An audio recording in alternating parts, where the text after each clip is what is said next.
He's 10 seconds late now.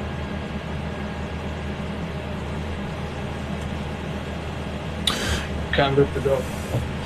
You're 15 seconds late. I said 30 seconds. Alright. 5 seconds early. Yeah, I'm ready. Right, good afternoon, ladies and gentlemen, mothers, fathers, daughters, sons, brothers and sisters. This is the grand finale of Season 2 of the Endurance League. We're just waiting for... so this is round 5 at Le Mans. Oh, where else could we possibly have the finale of the Endurance League? It has been very successful. We have got 15 drivers with us. As you can see, we only have a few qualifying results, only 3 LMPs and 5 GTs. Yep. Only those took part in the qualifying session earlier this week. I will be doing my safety car duties and, of course, calling out the pit order.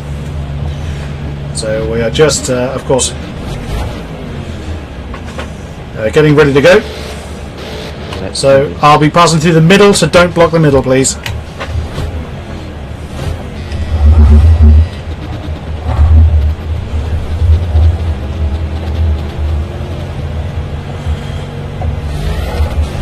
Okay, Flying K-Fan first, please.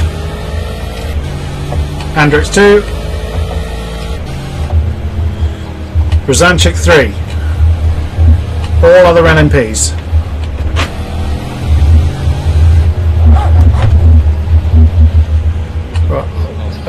K-Fan, don't come too close, I've got to swap a window over.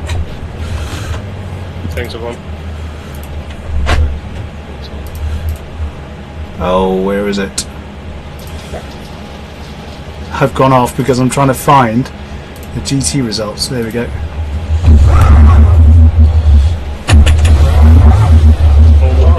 Okay.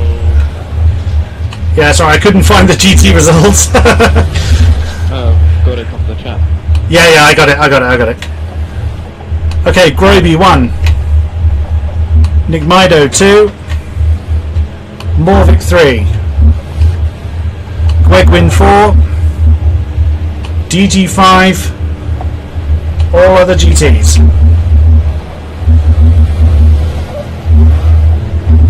Right, I'm going to be flooring it now, so I'm sure I'm going to fly off the road, but of course we need to get this lap over with as quick as possible.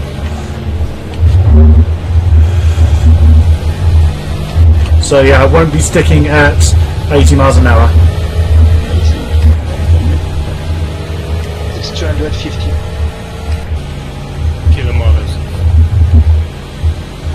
Yeah, we got a long way to go though to get to the finish. Just going to back off a bit because we want the GTs to catch up a little bit.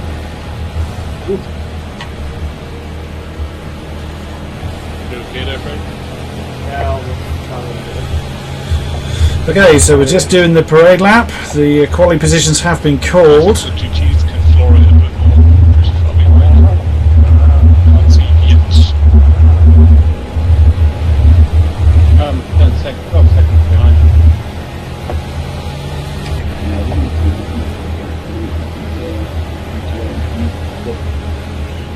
Do you want that gap closed up, or shall I floor it?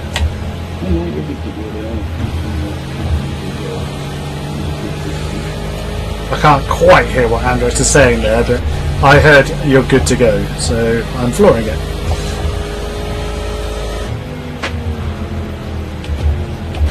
It's going to be one of the last outings for Project Cars 1, as Project Cars 2 is due on the 22nd of September. I might be a bit excited by that. I have seen several car lists, but sadly this car I'm in, the SLS AMG, is not in it. It's not in the official roster, and it's a great shame, but it is what it is.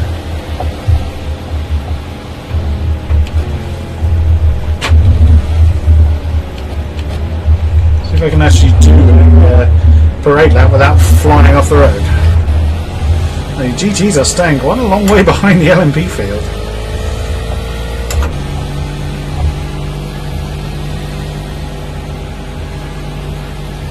Oh cracky, they're miles behind.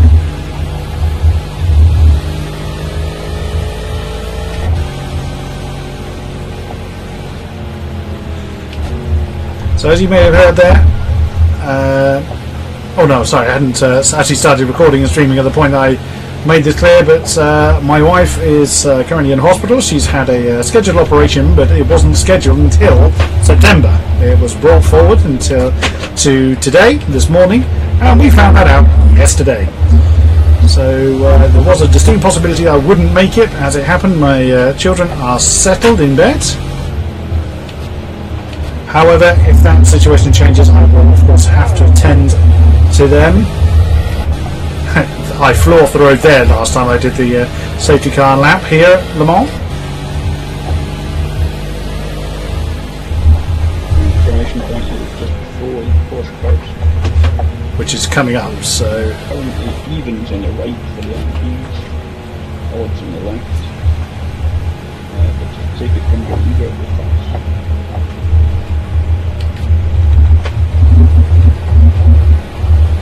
there we go. The guys are beginning to form up, so I will slow the field down.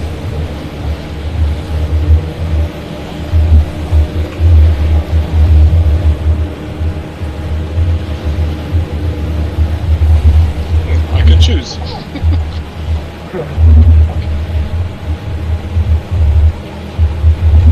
Annoying, that was suddenly stuck under my foot. It's not like I need to go very quickly. Right then, I've actually done a safety car lap without flying off the road. Yay! Flying K-Friend, you've got the pace. I'll put it over here, in fact. Okay then, this gives me an opportunity to get into the right position and also sort my windows out, as I've got a few things Everybody. in places I don't want them, so just going to move a couple of things around, and one more, which is that one. Apologies for the little bit of lack of organisation. Sounds like the LMP field are underway. Get back into the action, and yes they are. So our positive Flying K-Fran leads the field then. 2 is Andrew 2K. Whoa! We have Conan McCoy going for a bit of an excursion into the dust in 4th. Brzancic in that 3rd position. Franco Droz in 5th.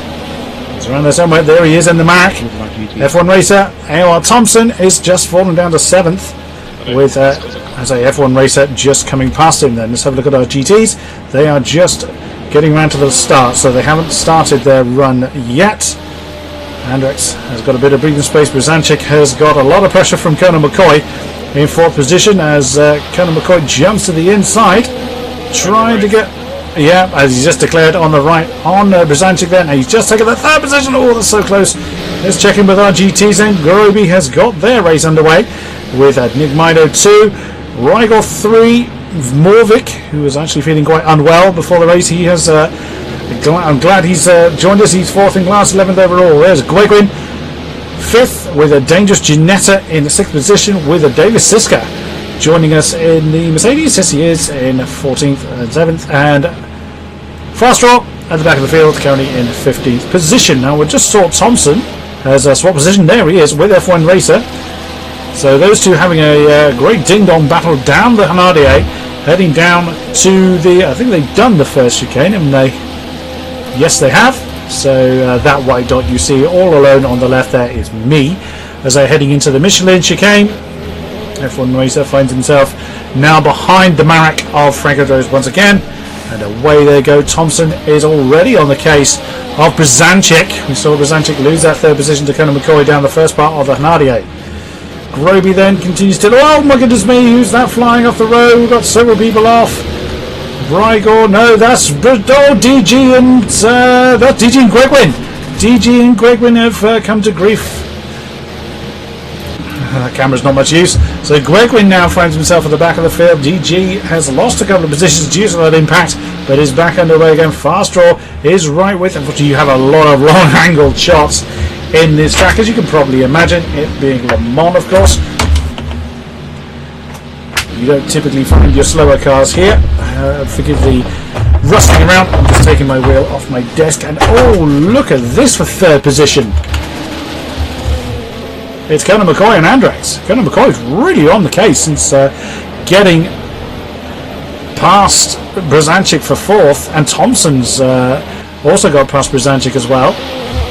So this is a battle for 3rd position between the Orica of Colonel McCoy and the Marek of Andrex then, as Colonel McCoy gets out of the slipstream, heading down towards the Indianapolis. And Andrex has allowed Colonel McCoy through as they just started the Porsche curves.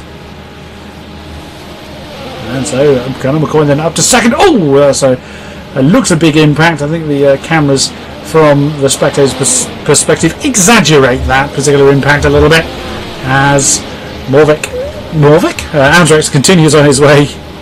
Tactical. Thompson continues in 4th with Brzezinski 5. There is Franco Droz with F1 Racer just behind. So Franco Droz has got some pressure then for that 6th position. Groby continues to lead his class, but has a lot of pressure from Nick Mido. Motorsport class leads 7th overall. Behind him you've got Rigor and Morvik. Someone sitting on the main straight, really? Who is this? Not on my... Oh! No, beg your pardon. Anyone there for me? Which side of the track? No. Left side. Got it. No one there for me either, must be said.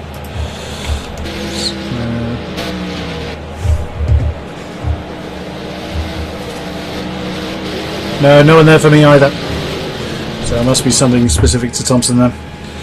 On my screen, fast draw standing straight. Oh, we've just lost someone actually. I missed who that was, so we have just lost from the race. Yeah, great game. What's that black Where's one? Fast Draw? Brzezinski. Well, Fast Draw's there. Right. No, Brzezinski, yeah, there is indeed Brzezinski. We have lost one of our LMPs already. There's one lap pit, and oh, Fast Draw coming in the pits. No idea. Oh no! Anyway, That's Fast Draw's clunked into the wall. Oh no, he's got the Corvette curves all wrong. He's now coming into the pits himself. So, oh dear, disaster then for Fast Draw as he clunked into the wall. Quakewin's in with a lot of damage. Dangerous Janetta we saw having a bit of a tangle, so he's come in. That leaves David Siska, who I think has just recovered from a bit of a spin. He looked a little bit slow coming through the Dunlop curves. Through Dunlop and through the S's. Rigor is now with Morvik side by side then as they come through Tetra Rouge onto the Hanadio. Still side by side, and the Corvette wins out on that one.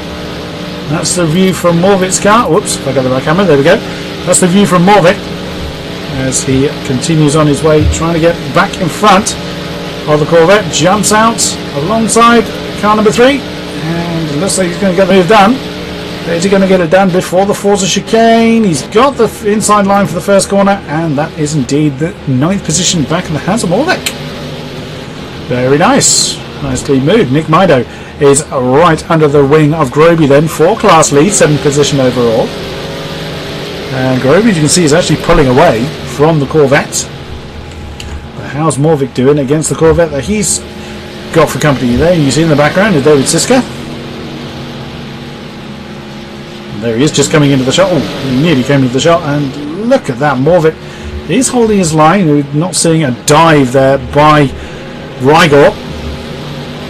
He's opting not to make a lunge on the inside of the Michelin chicane. And my sound is playing up. That's nice. Let's try that. Ooh, look at that. Look how close Nick Mido is to Groby then. So that's for 7th overall class lead. The LMP field have spread out to a fair degree. Flying Friend leads Colonel McCoy for the race lead, and of course Colonel McCoy in 2nd, Andrex 3rd, and Thompson for the top. The top guy is separated by about 12-15 seconds there or thereabouts. As we see Nick Mido again getting very, very close to the Mercedes of Groby as they come through Indianapolis heading down to Larnage. And does the Corvette do anything here? No, not really a big enough straight to do anything with. And Morvik has the other Corvette of Rigor for close company as well. So one Corvette challenges an Aston, one challenges a Mercedes. Ooh, that looked very deep, but Morvik just held it. Raikkonen ran a tad wide on the exit of Arnage, but on they go still. David Sisker on his own. DG is completely on his own in the Mercedes after his pit stop. Fast Draw is a fair distance behind, but he had a monstrous stop. Did Fast Draw, but Greg Wins was even worse. He's continuing on his way in the Aston. Beaten up Aston, as you can see. Oh dear, so a pretty disastrous start then. So let's run through our grid. Only 14 cars remaining. Here is the Orica of Flying K-Fran. Leads the way with 37 racing laps remaining. Conor McCoy within 5 seconds of the race leader. Also in an Orica, and Thompson has just overtaken Andrex. Andrex must have had a problem then through, is it Michelin? No, it was through the Forza chicane, and he's lost third rather to Thompson. So we have an Orica 1, 2, 3, as you can see there. Oh, and Andre's got a great slipstream. Oh, but can he use it? Oh, it's going to make Thompson go a bit deep into the Michelin chicane, but Andre's well held there and has taken that third position back. A battle in the LMP field. This early in the race, a little bit surprising, but there we go. And there you go, you can see the return slipstream from Thompson trying to regain that third position, heading down towards the Mulsanne. And again, Thompson's going to have to concede that position to the Marek. These guys may well be happy to know that if the list of cars I've seen for Project Cars 2 is correct, both Marek and RWGs are on the roster. Take this view from Thompson. Doesn't look like the Marek or the Orica has a particular overriding advantage one over another.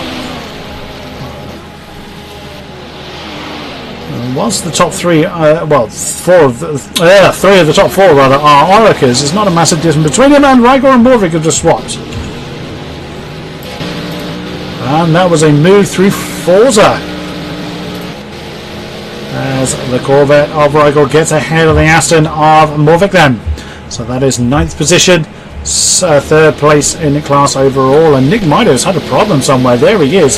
He has completely lost Groby. Groby is away down the road. He's gone through Michelin as Nick Mido's just going through it, and you can see damage on the front of the Corvette. So Nick Mido has come to grief somewhere. In the shot you'll probably see, yep, there's the next two cars, Raikkonen and Morvik, third and fourth. But he's back in the rhythm again, and away he goes. Let's jump back up to Thompson, who looks like he's just beginning to lose the back of the Marek, coming through the Porsche curves and the Maison Blanche. And now coming through the final turns. So we'll look at our lap times then. Fastest lap of the race is with this man, Conor McCoy, in second position, who only has 3 seconds, 3.5 seconds give or take, between himself and Flying K-Fran. And it was actually best laps for both of the top drivers last time around, with 0.4 of a second give or take in Conor McCoy's favour. There you see, he can the race leader right in his view. Third and fourth, Andrews and Thompson as they come through the S's. 3:38.8 and 3:37.8 are the best times for these two. Thompson does look like he's got a bit of a pace edge over Andrews at the moment. On board with the Orica. That's about half a second. That's what half a second looks like from the view of the LMPs. And look at that! The Marek does look like it's a bit slipperier through the air, as Thompson can do nothing to gain on the Marek. Not in a straight line at least. And there's not really enough corners for any real downforce difference to take advantage. So it just looks like the Marek has got the straight line speed. It could be Thompson topped out earlier. So he gained a little bit there, but not a lot. And now Andrews looks like he's going to pull away a little bit to help maintain that third position. Frank Andrews. rather on his own in the next Marek in 5th position. 32 seconds behind that of Thompson. So he's got a lot of time to himself. F1 Racer is in 6th position. 15 seconds down the road from Fragadros. Also in the Orica. Now, Groby. Around there somewhere, the camera would change. There he is. Has shaken his tail of Nick Mido. Let's see what the GT3s, or GTEs we should say. GTE and GT3 are split in Project Cars 2. So, for instance, the Corvette and the AMG Mercedes are not in the same category. And there are some instances where there is an endurance version of a GT3 car and a non-endurance version. So there's a lot more possibilities and customizations coming our way in P-Cars 2. Anyway, so the fastest GT3 lap we have is by this man, Nick Mido, second in class, 8th overall, with a 3:54.948. That is less than a 10th difference to class leader Groby. Right behind, oh dear, Michael's had a problem then through Forza, and oh no, sorry, they're coming up to Forza, but you saw how Morvik was able to close him back down. Did he have a problem coming through Tetra Rouge, I wonder? We get on board with Morvik, there we go. Just see, is he able to gain on the Corvette enemies? A little, a tiny bit. And of course, when you top out, there's absolutely nothing you do, although it does look like the Aston's got a bit of a pace advantage over the Corvette ahead of him. And not far behind, that's the view from Nick Mido. So Nick Mido now beginning to close in on the Aston of Morvik. But Nick Mido seems to be struggling a bit. He must have made a mistake somewhere, as he was chasing Groby. He's actually got the lap record at the moment. Oh no, beg your pardon. No, actually Danger Cinetta has the fastest lap. Actually set last time around, 3:53.9. In the Mercedes after his early pit stop. He finds himself, 16 seconds behind David Siska. David Siska, if I get the camera right, there he is. Just coming into the Mulsanne in the Mercedes. He is also about 15, nope, a bit more than that, closer to 20 seconds down the road from Nick Mido. So again, a pretty lonely race for some of our racers, but that unfortunately is the nature of the beast here at Le Mans. The circuit is so big that unless you have a very big field, this is a distinct possibility. So here we have, this is the battle for third in class. Oh, Thompson and Andrex have just swapped position, there they are. So we have two battles then for third position in class. Third in the LMP field between Andrex. Oh, and big oversteer moment there for Andrex. Coming through Forza. But he's managed to keep it out of the wall, but that's of course lost him a fair bit of time on Thompson. But on he goes nonetheless. And the other battle for third is here. Well, this is battle for second, I beg your pardon, but it obviously includes third. Oh, look at that. Morvik all over the back of that Corvette through the Porsche curves and the Maison Blanche. There's not really anything it's going to be able to do. Rigel feels the need to defend that inside line into the beginning part of these curves, well, the Ford curves. I just realised that they're called the Ford curves. And Rigel continues to defend his position then from the Aston of Morvik. And there in the background you see Nick Mido. Is he losing more time? No, again an invalid lap there from Nick Mido, so he's really struggling at the moment for some reason. So this is the closest battle we have with the problem that Andrex had there on the Forza chicane last time around. That's cost him a second, well, several seconds rather, on Thompson. So we will see if he's able to close that down to reinitiate that battle. Long way to go as we are on lap 6, 35 remaining. And looked like the Aston was shaping up for a move there. Morvik might have been thinking about trying to get the Corvette on the inside of the Grenadier. Gaining. You can see the pace difference between the two. Rygor, is he thinking about a defensive move? Morvik backed off. Now, Morvik definitely backed out of there. He did not want to be trying for a lunge. Oh, and that's impact between Rygor and Morvik there. And Morvik allowing Rygor to regain that position. You actually saw Rygor was very slow through Forza. He started to lose the back end, and that slide was then helped by the Aston of Morvik then. And there is Nick Mido. He does seem to be losing time on the two ahead of him. And looking back at Dangerous Janetta, Dangerous Janetta is really closing in on David Sisko. Let's just check his lap. 3:55.3, 3:59.7 for David Sisko. So he lost 4.5 seconds on DG there. What's Fast Draw doing? Let's have a look at him. He's just coming down the Grenadier himself. They slightly rear-end Justin. That's actually Rygor reporting he saved him from spinning. So it was right, he was losing the car, but that bump actually prevented him from going into the wall. So here we go. Gregwin very much on his own. Is he gaining on Fast Draw, I wonder? His last time around was his personal best, 3:56.8. We don't know what Fast Draw's last lap was, but it would have been slower than that, as his best is 3:57.7. 3:53.9 for DG, a good fastest lap there. 3:59.7, his best of the race so far. David Sisko last time around. Nick Mido 3:54.9. Morvik 3:55.6, his best last time around, and 3:55.7, Rygor's best last time around as well. So this battle is going to go on for quite some time, although this time around Morvik has definitely lost a bit of time on Rygor. Oh, he hasn't regained that time from that small impact that we saw. Rygor then, as previously mentioned, he's second in class, 3:55.7, his personal best. Groby, where's Groby?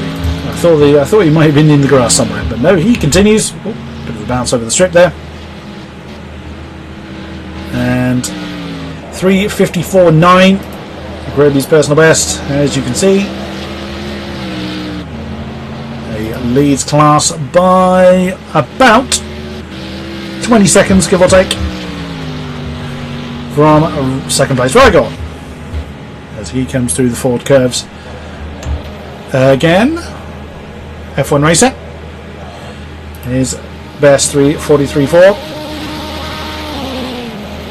43.6 last time around, so pretty consistent that for him. Frank Adros 3:42.6 personal best, 3:42.8 his last lap around, so again he's into his rhythm. Andrex still has Thompson in his sights, but he's definitely losing time to the Orica. The top three again are the Orica 3 Nissans. So 3:37.3 is Andrex's best. It's only 9.0, so he had a bit of a mistake last time around.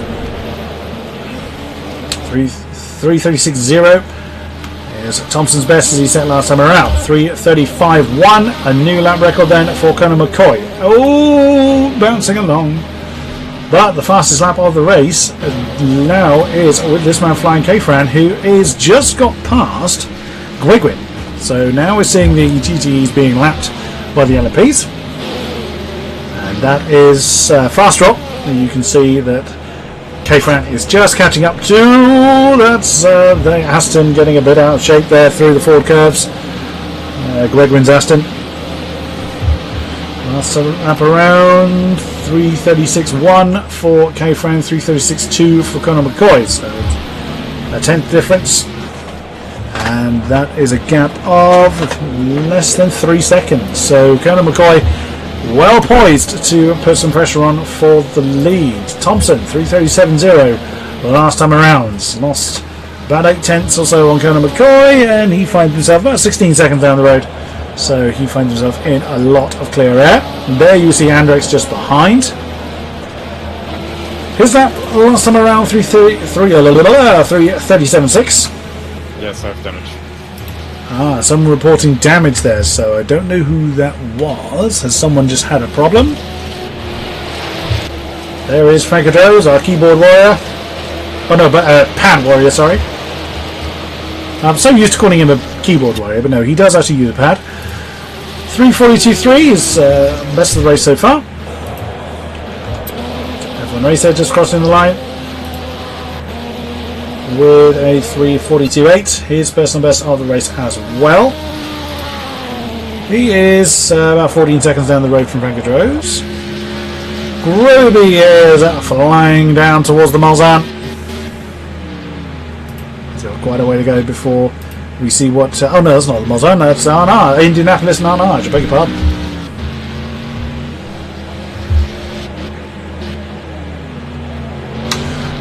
It's unfortunate that we don't have more cars on track, but that is the nature of the beast. We have 14 of them.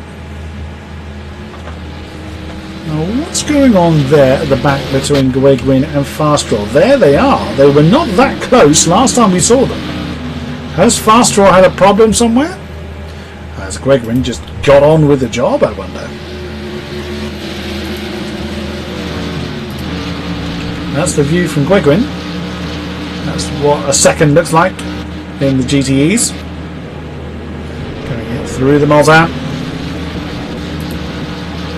Gwegwin able to put some pressure on Fastraw. See if he's able to gain that position back. In the background there you see third place Thompson, and not far behind him is Andrex. So they'll be flying past pretty soon. And here you go then, big bit of slipstream for Gwegwin.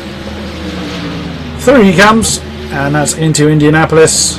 Can he slow it down? That was getting a little bit leery on the way in. He just manages to keep it out of the dust and continues on his way. Then he's now in the 13th position,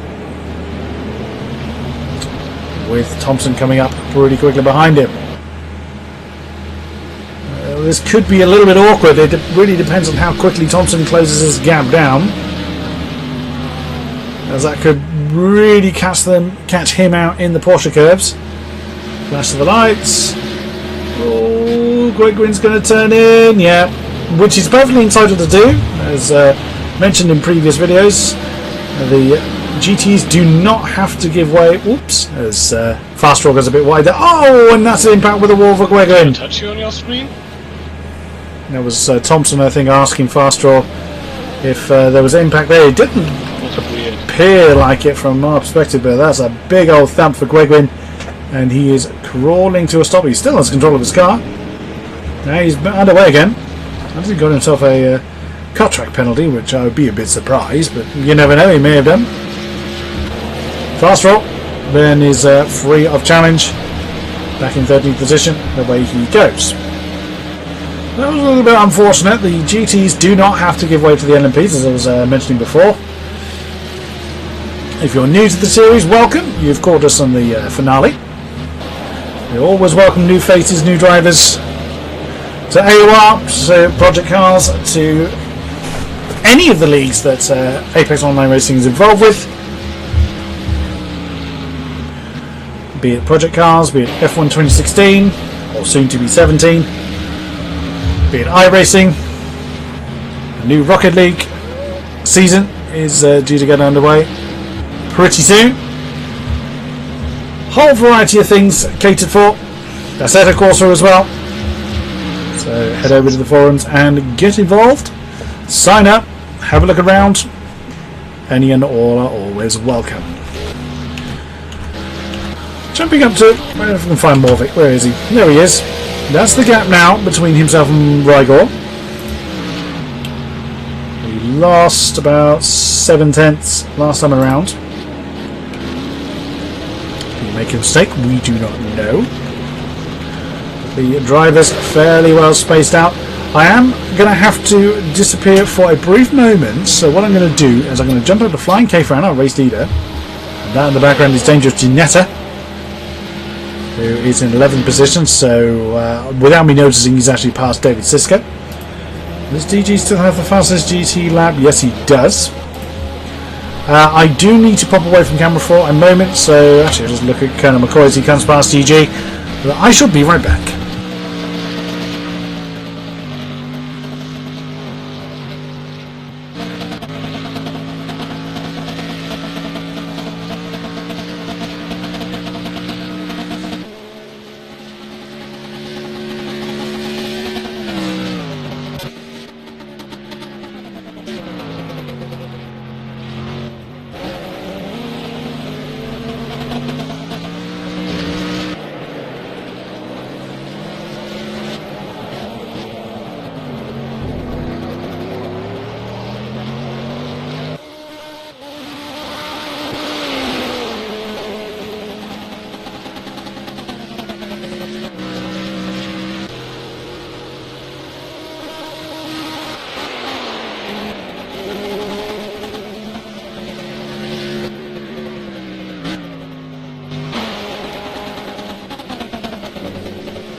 So, I am back again. I do apologise for that.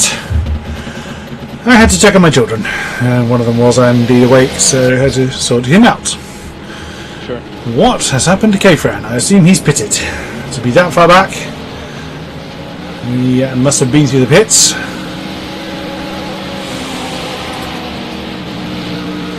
Or he's had a major off and lost about 2 minutes. I think it's safe to say he has been through the pits. Right. That's Gunnar McCoy getting past Rigor.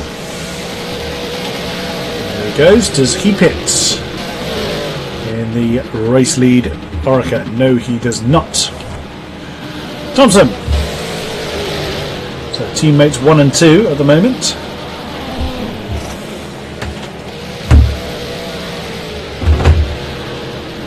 Working his way through the Porsche curves. Does not pit either. And Andrex, however, does. He's had enough of those tyres, and it comes in for a fresh set of boots from 3rd place.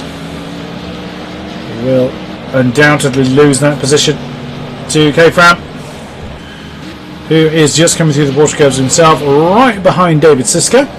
Oh, brave move. Made it stick, and David Siska did see him and gave the necessary room. And through he goes then. He's going to take that 3rd position from under it. Oh, that was a short stop by the Marek. And that's the wrong button. Oh, Gregwin's going through the sand. This is looking good. No, it isn't. You need to make sure that Thompson just doesn't get through the field. There we go. That's Thompson thinking that he's looking good for a 1-2. Strategy. And there we go. So K-Fran had been through the pits then. He's a minute behind Thompson at the moment. I'm gonna About 5 seconds ahead of 5 seconds or so ahead of Andrex. So 2021. Michael Droz isn't far behind either in the next Marek. There he is. Oops. Getting a little bit squirrely through Dunlop. Through the S's, I beg your pardon. Because that is David Siska's Mercedes just going out of the shot that you see. That's F1 Racer, who continues to be on his own. Gribby. Where is he? He has just come through our Mulsanne. And behind him is race leader Gunnar McCoy. So Gunnar McCoy is going to be herring up behind the Mercedes very, very soon. Groby finds himself 30 seconds ahead of class second Rigor, who still has a Aston of Morvik in tow. What announced last time around? 357.3, a 356.8. So Morvik managed to get half a second on the Corvette last time around. Still keeps Rigor in sight, so keeping his eyes on the prize. Nick Mider has continued to fall off the back of that particular battle, and so whatever damage he's carrying is greatly affecting him. 359.7. I mean, you look at the gap between last lap and his best. 5 seconds, over 5 seconds. Sorry, just under 5 seconds between the two. There's DG, who's actually reading Nick Mido in. DG's last lap, 354.0. It's only a tenth off his race best. Wow, what a great pace by the Mercedes. Whoops, as he goes a little bit deep into Indianapolis there. David Sisko, as we saw earlier, and that is Frank Adro's just gone out of the shot. He found himself about a minute behind DG in 12th position.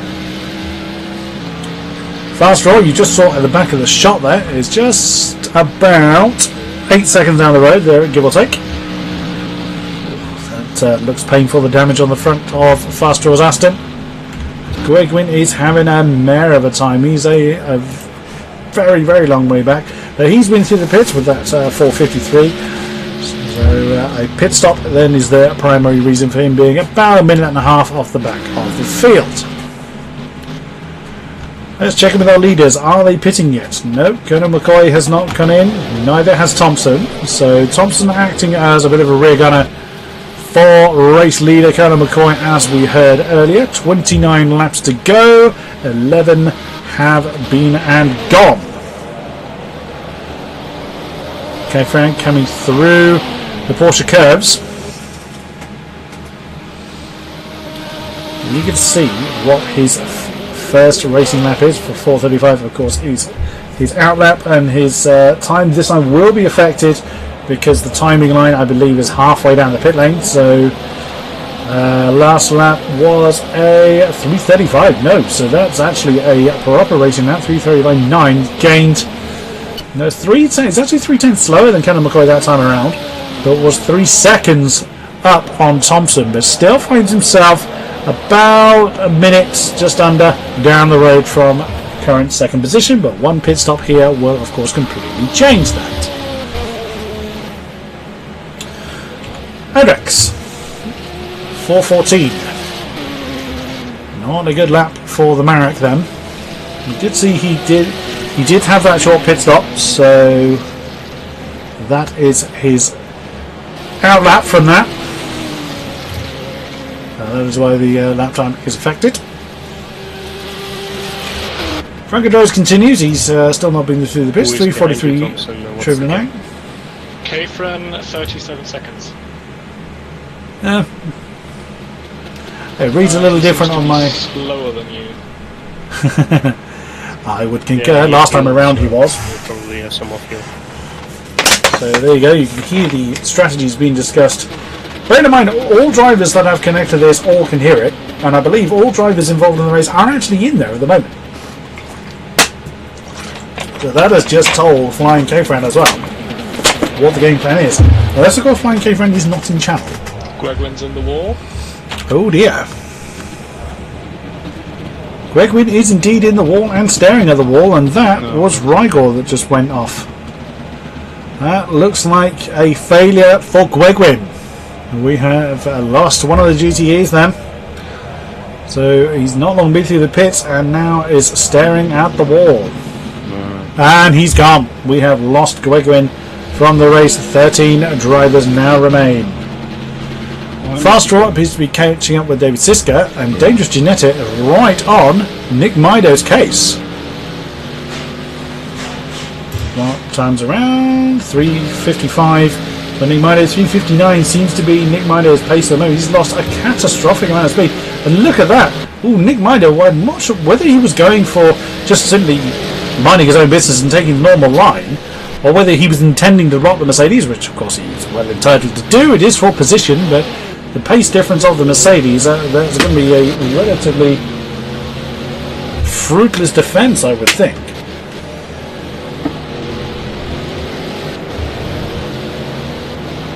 And it would seem that Dangerous Genetic is going to claim that position along here, I would have thought. There you go. You now switch to the left. Pretty simple pass then for the Mercedes before the Porsche curves. And that is 10th position. Oops! He actually touched the infield there, so he took that corner slightly too tight. And that, you see, is Flying K-Fran. That is 3rd position. He's being held up through the Porsche curves. That is going to help Conor McCoy. He's now got past the... just got past the Corvette and looks like he's going to get past the Mercedes. Whoa! He was going a little bit wide there to make that particular pass. Still trying to sort my sound out here. It's annoying, but there we go. Such is life. It's a traditional case of break-in cable. So I'm just trying to find the working position for my headphone cable. There we go. That's it. That seems to work. So, DG then has got past Nick Mido for that. The Merc goes a little bit too deep on the entrance to Dunlop. That's going to enable Nick Mido to close in a bit, as that is 4th place Hendricks coming right up behind them. But Nick Mido, with the pace that he's lost with the damage to that Corvette, I don't think he's going to be able to challenge DG, unless of course DG throws it into the wall. Fast Draw is right on David Siska's case then. So with Gregwin's disconnection, Fast Draw finds himself at the back of the field. And is that Franco Drose in the pits? It is. So F1 Racer has gained a position in the LMP field. and Frankadros will get out ahead of Groby. Groby is just coming through the Michelin chicane. There's a good half a lap difference between the Mercedes and the Marek. And MP field is pretty well spaced out now. What was the last time around for K-Fran? 3:39.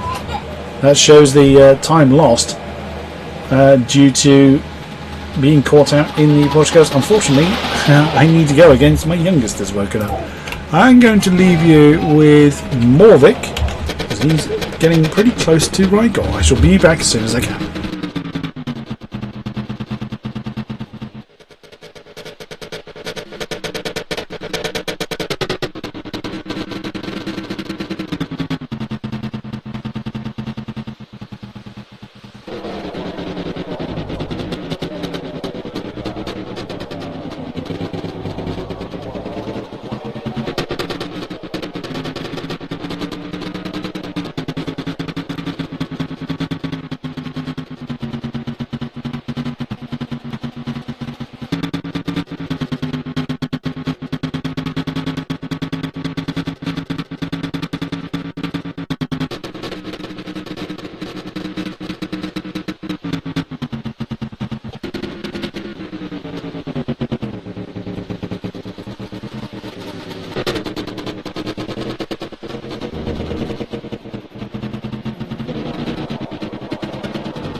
Get behind, Thompson.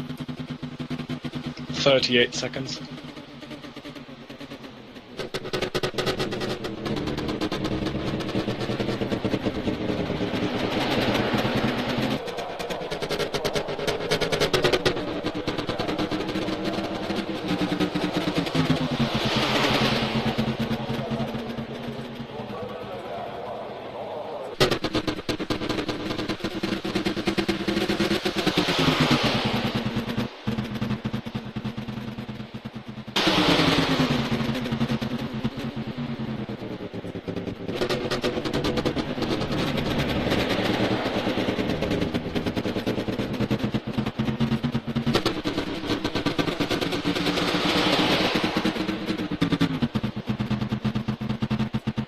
Thank you.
be close.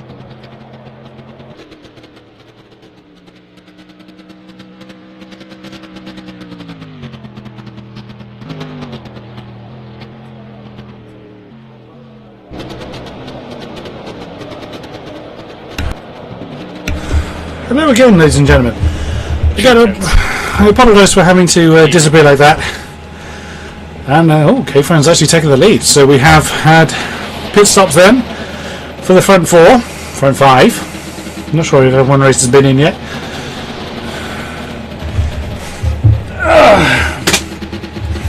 Yes, my wife is in hospital at the moment after a planned operation.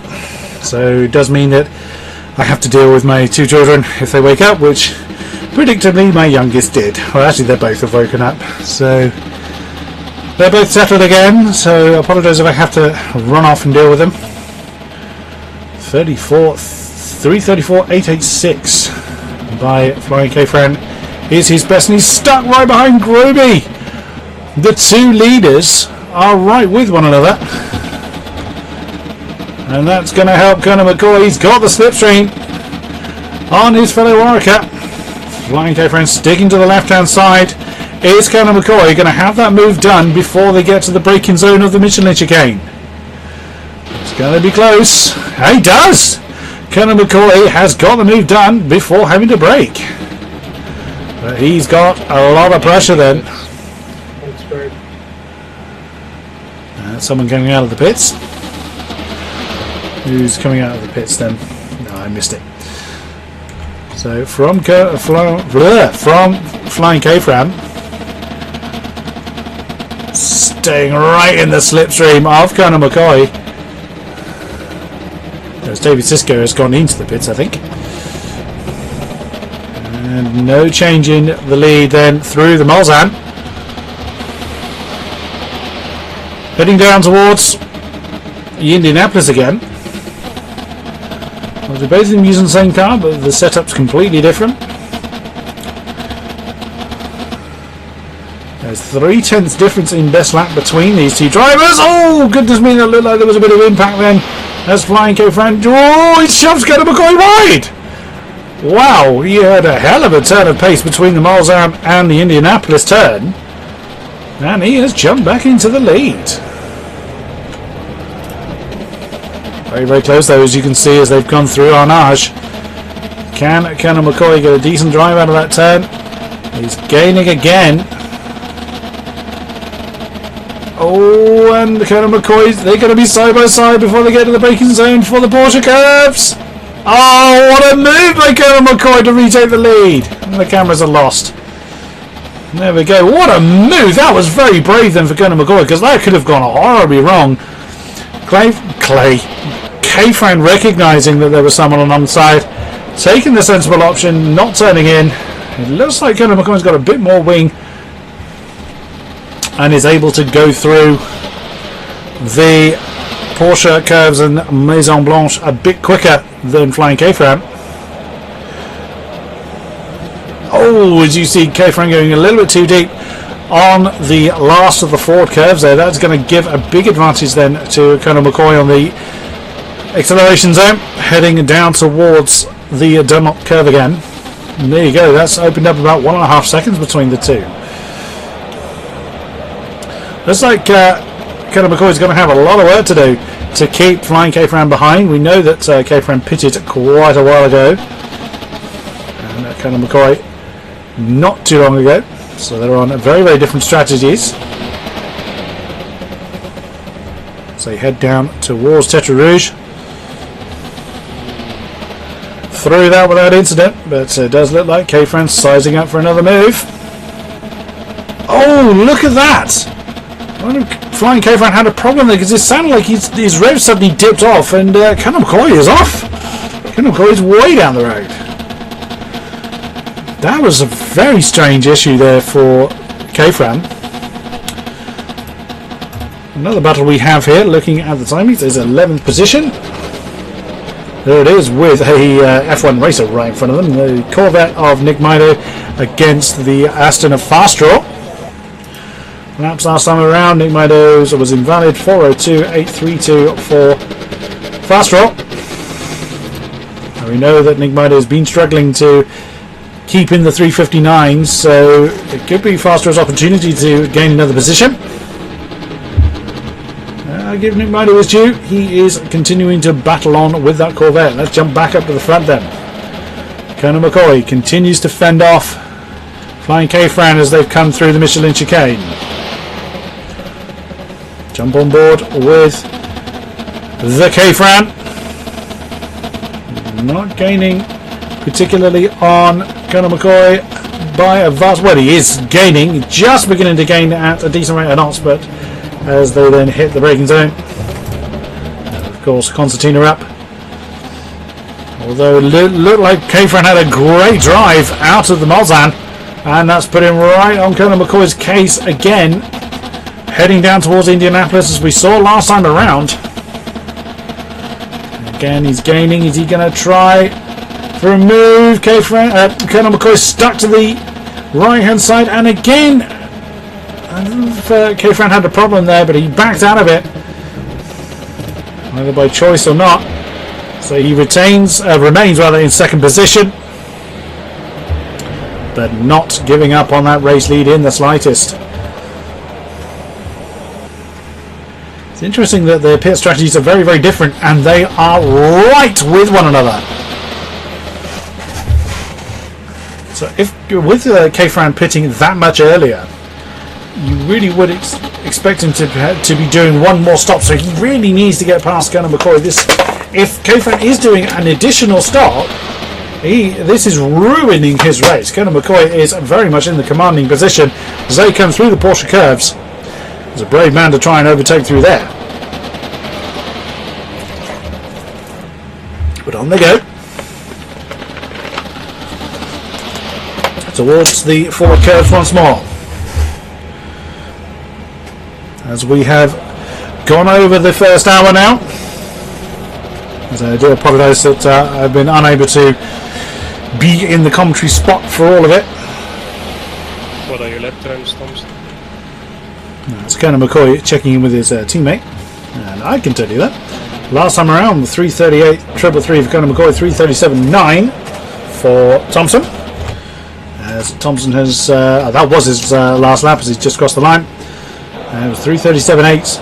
Oh dear! Thompson got very out of shape there, coming into Dunlop. I'm sorry he took a cone with him. Last one was a high 37. There you go, and I would concur, that was indeed a 37.9. Andrex 39.2, so not a good lap then for the Marak. Where is DG? DG, he is currently in second in class. Suddenly disappeared. Groby's in the pits. DG is muscling on. Oh, massive damage to that Mercedes. I'm sure the damage wasn't that bad. A clean, sparkling Mercedes then for Groby, as he continues to lead the GT3 class. Oh, goodness me, that's... this could be lag related, as DG has chosen to pit now. They may not have actually had as big an impact. Oh, K-Fran, what's happened to you? He's had a problem. K-Fran has had a problem at the Forza chicane. He has lost 7 seconds on Colonel McCoy. As I looked away to see where DG was, a problem has struck our second Orica, as that is Colonel McCoy right under the rear wing of David Siska, and the Mercedes staying well away of that one. Very nicely done, as Rigor has come out of the pits. There he is on the Corvette. Sorry, he hasn't pitted. Groby is coming out of the pits. So Rigor has taken the class lead of GT3, and there's the heavily battered Merc of Deja Janetta Morvik. Where is he? He's just coming through the forward curve, so he's going to take over that third position, that class third position in the Aston Martin. Should be any moment now. There he goes. DG has still yet to move. Nick Mido is coming into the forward curves himself. DG still hasn't moved. So Nick Mido then will take that position. About now. And we can hear the engine of that Mercedes roaring into life. Maybe with a bit of repairs done. So that rather heavily battered bodywork. But away go Danger Janetta then, on his merry way. Back up to the front. Conor McCoy has made a mistake somewhere, because as you can see, K-Fran is not 7 seconds behind anymore. It looks like Thompson... Oh, Thompson's got a problem! That is at Anage. He has had a terrible exit from there, has spun it, has lost that third position, and very eloquently put there by Thompson. So, third position is Andrex then. He's... Crash. Yeah, Thompson hit the wall pretty hard then at Anage. Unlucky. Let's see what the visual damage is. Pushing too hard. It doesn't look like a lot of visual damage from my perspective.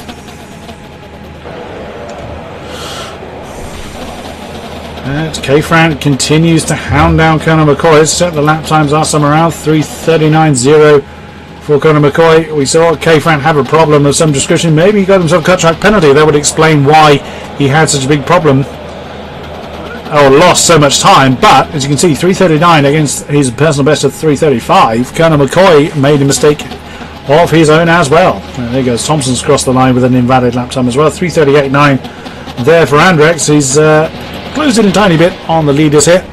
It's still 15 seconds down the road, however, so we'll need a few more mistakes by the top guys to close that gap down, but continues his way on his third position. What the fuck do I know? He's a no. I don't know how much damage affects my pace. He sounds a little bit unhappy as Thompson. Too much at the moment, we will down 4 seconds. Suspension damage. And that's a fair point there by Andrex. A low downforce circuit He here. might drop a second or two, Only error. depending on the severity. He might drop a second, maybe a second. It does depend on how Max. badly he hit the wall, which we didn't see. We only saw the secondary impact. You can just actually see the lead too, just bring out at the top of the shot there, but there it is. Just over a second separates K-Fran and Conor McCoy. K-Fran closing in, but not able to... Oh, you had to think about it. It could be just a different line, but it looked like he had to think about it on the inside of the Michelin chicane there. He continues on his way. On board with K-Fran. Over the crest. Towards the Mulsanne. Gaining again. He's going to run out of road before having a sensible... for having a sensible move on the inside for the race lead again.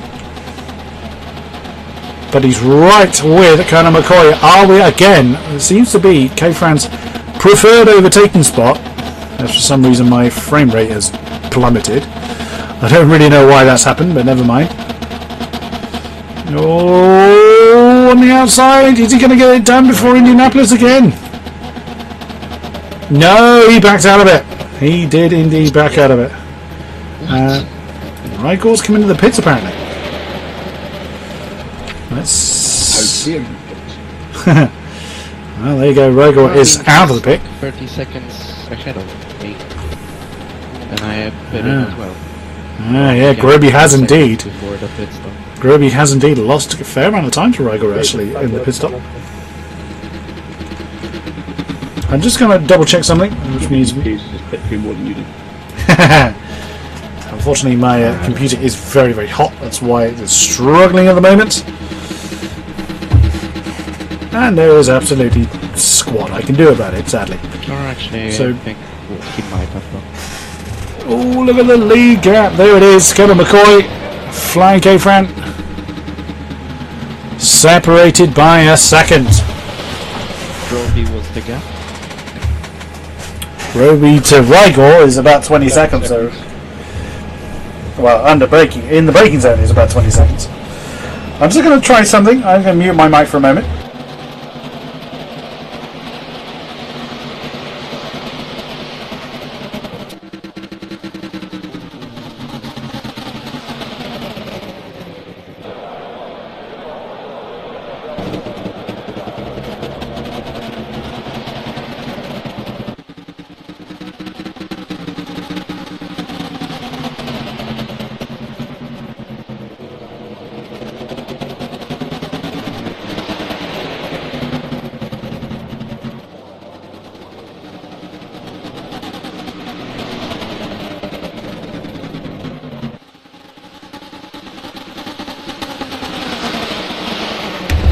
Oh, hey, Vegas, hot in there.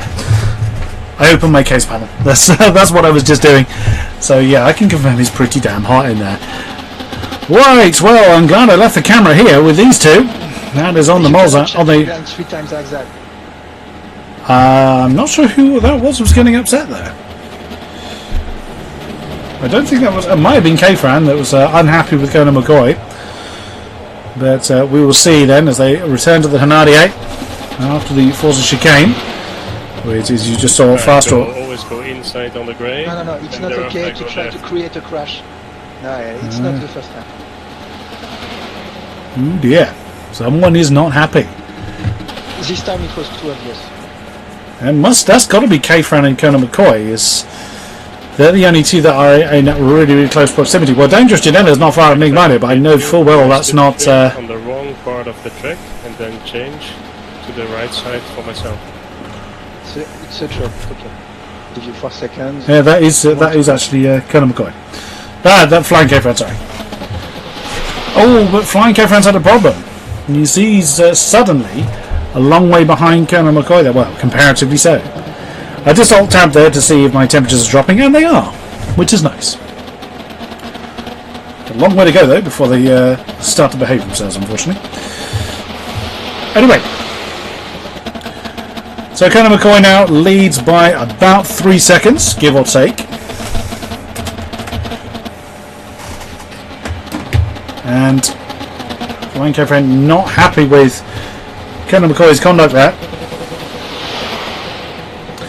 Whether they will make a serious inquiry of it, I do not know. That is, of course, up to them. This being the finale, may have a bearing on whether K-Fran feels that he was unduly disadvantaged. It has to be said, though, there was near contact between K-Fran and Colonel McCoy a few laps back at Indianapolis when K-Fran was making the overtaking manoeuvre. So if there is a steward's inquiry, I'm sure Colonel McCoy will want to reference that. Ooh, careful.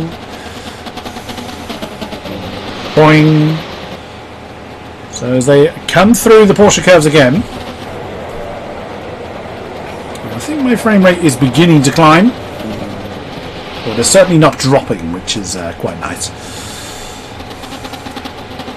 I do tell OBS to record in 60, but of course it does depend on how hot my graphics card is boiling itself. I'm just going to double check it again. It's come down by 10 degrees, but it's still damn hot. Oops! I think that's me alt-tabbing more than K-Fran having a problem there. So ignore that odd spin-like moment that you just saw. That was not a genuine spin.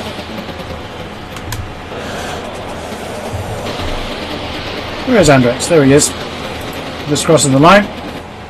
And he again has gained a little bit of time on our leaders. Now, of course, Colonel McCoy and Flying K-Fran are losing time as they battle one another. But with Andrex seemingly minding his own business, he is beginning to reel them in. We still have 21 laps to go. We have now hit the halfway stage of this race. Oops, careful with the corner cut there, Andrex. K-Fran seems to end up with a bit of a problem there. We've seen a couple of times. Whether he's having an input problem of some description. Though he seems a steady 3 seconds behind Colonel McCoy. Coming down the Hanadier once again. Through the Monza chicane. Of course they close up under braking. Oh, doesn't look like Colonel McCoy has such a good run through the Monza chicane this time. And Flying K-Fran has caught up a bit with Colonel McCoy. Now, Colonel McCoy is staying really hard to the right hand side, which makes sense for the line he's about to take, and Flying K-Fran choosing to stick to the left. Is that because he is of course wary of Colonel McCoy's defending manoeuvres, although to be fair Flying K-Fran was nowhere near an attacking position at that point? Or do they feel there's a benefit to driving? Look, again, completely different sides of the road. Now, of course, Flying K-Fran's going to get no slipstream benefit out there. Is there a tyre saving benefit to doing that? That I couldn't tell you. We know that Flying K-Fran's tyres are getting a little second hand with how long he's had them on for. So it could well be. But on they go then, heading down towards the Indianapolis. Once again, I'm going to jump back to Danger Janetta. Let's have a look at somebody else. Give someone else some airtime. There he is. Oh, and just as I do, he's gone very, very deep at Anaj as he's closing in on Nick Mido to try and try and get past him. And the commentator's curse has struck AOR veteran DG, and that's caused him to go a little bit too deep at Anaj.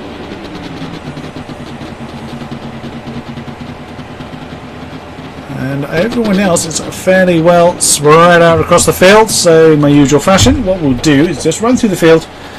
Although saying that, Conor McCoy and K-Fran getting close to one another again. Into the Porsche curves. That time's last time. As you see, 3:39, 3:40. We know that K-Fran had to take a bit of avoiding action on Conor McCoy last time, so we'll see what the lap times are this time around. They do seem pretty close to one another. Unfortunately, my frame rate is refusing to get above about 40, which is slightly frustrating, but nothing I can do about it. For my monitor it's fine, but of course the recording is different. So 38 and 37. 1.2 seconds in K-Fran's favour last time around.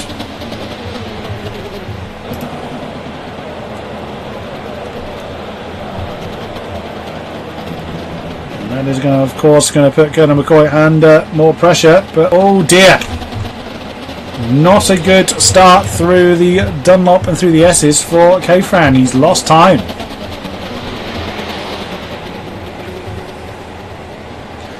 Polsitter did not have a good start to that sequence of corners. That, of course, puts him that much further back as they come through Tetra Rouge onto the Nadia again.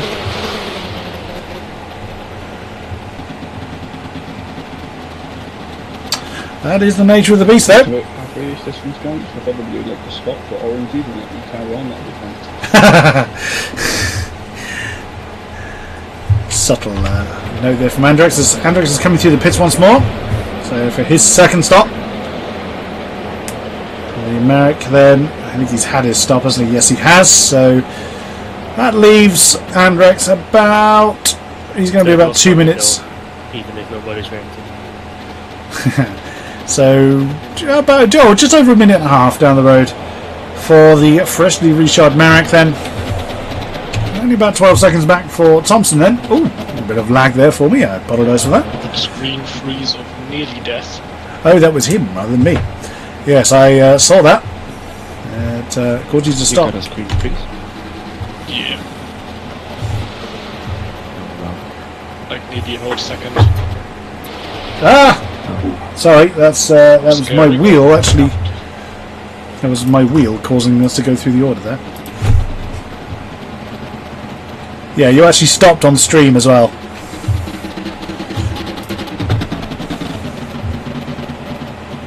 Feel free to stop again. It's worth a try.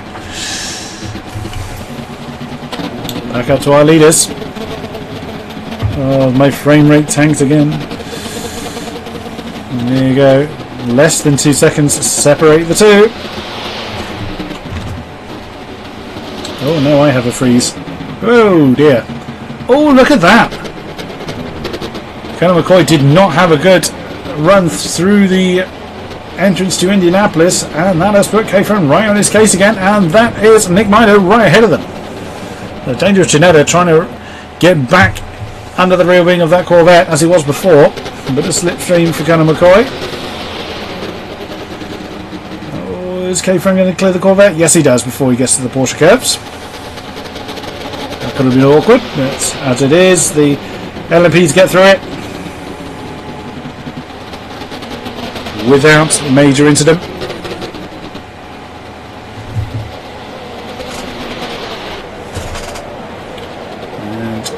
Through the Porsche curves once more. K-Fran determined to regain that lead. Any pit stops for the lead too. And Flying K-Fran is coming. He has had enough of staring at the rear wing of Colonel McCoy. Now, how much further can Colonel McCoy go than K-Fran? K-Fran has 19 laps to do. Is he going to be able to do it without stopping again? It'll be a pretty big stop for him to have enough fuel, and he hopes to have the tyre life. So Andrex has just come through the Arnage. This shows the gap between second and third. Colonel McCoy, of course, off down the road.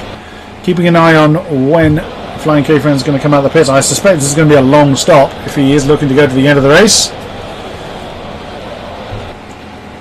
Where's Andrex? There he is. Could he possibly take that second position? Bearing in mind that Andrex has just stopped. Yeah, Flying K-Fran is still sat still.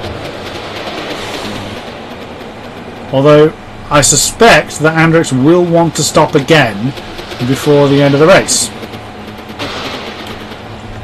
And K-Fran is underway. I think he is going to retain that second position as Andrex just coming through the last of the 4 turns. It's going to be close though.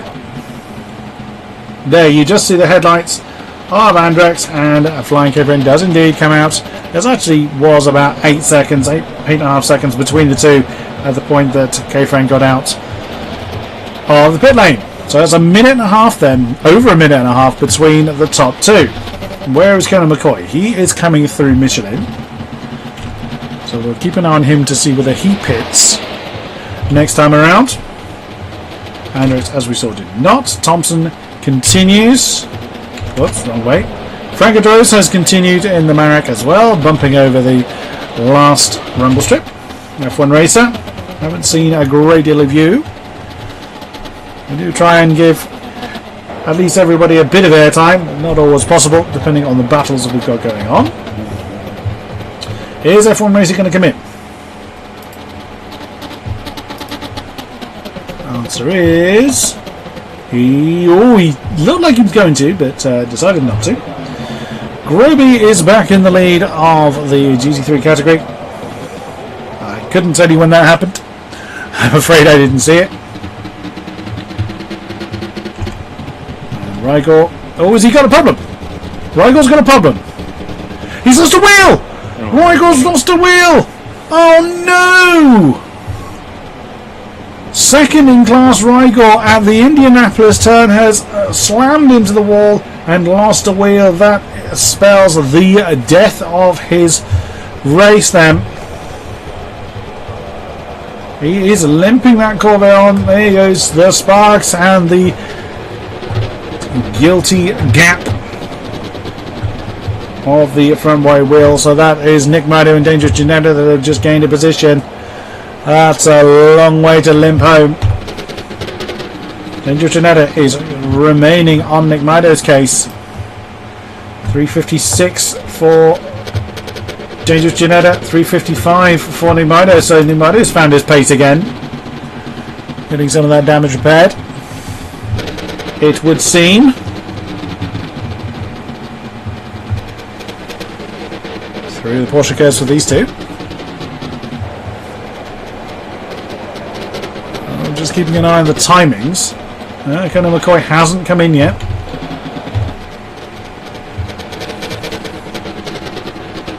That's not Molvik. That's Nick Mado. There we go.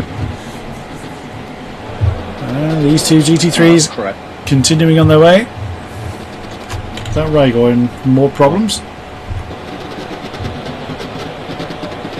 Oh, is that Colonel McCoy in trouble? Oh dear.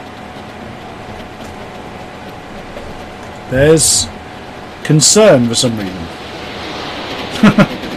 I'm just looking through the field. My initial thought was, is there a disconnect going on? But if there is, I can't see any evidence of it. Everyone seems to be moving. That we know is Rigor that's crawling along.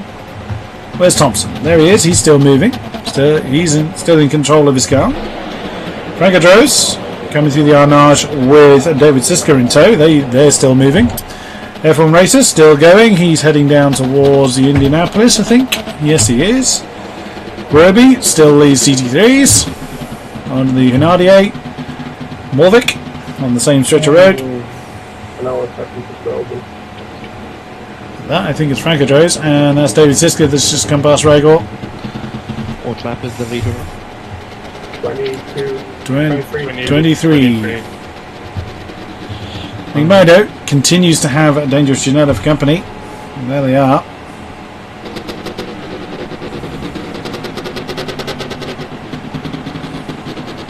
But that goes to show how easy it is to make a catastrophic mistake. Rygor, again, most people in the race today are veterans of AOR. Some have got a little bit less experience. Fast-Draw, for instance, is a less experienced member of this lineup in comparison to other leagues that have happened in AOR. David Siska is a new guy to our leagues as well, comparatively speaking. But most everyone else have taken part in quite a number of leagues. Rygor is one of the GT3 greats for project cars here at AOR, and just goes to show that even the greats can slam their car into the wall. Where is he? He's crawling through the Porsche curves. He's getting close to home. Fair play that he's decided to continue to limp that car on. Conor McCoy still hasn't come in yet. And that is Groby, GT3 class leader, ahead of him. They're coming up to the Porsche curves as well. Hopefully the stricken Corvette is not going to cause the gas monkey labelled Orica any particular trouble. You can hear him. There he is. There's no way he can go. He's staying on the infield as well. Does Conor McCoy pit this time around? Let us see. Answer is he does not. Another lap then for the leading Orica. See what his lap was. Yellow flag, end of Porsche curves. Yellow flag, end of Porsche curves. Will be for Rygor's car. 3:37. Well, I assume that is for Rygor's car. And there he is. Crawling along. Absolutely nothing more you can do. It is demoralising for the drivers to just push the car at a snail's pace along the ground, but there's nothing they can do. He could have retired the car, but he's chosen not to. He has chosen to see this through to the bitter end. At least he's got a bit of infield there that he can get the car off track so that he doesn't accidentally affect anyone else's race.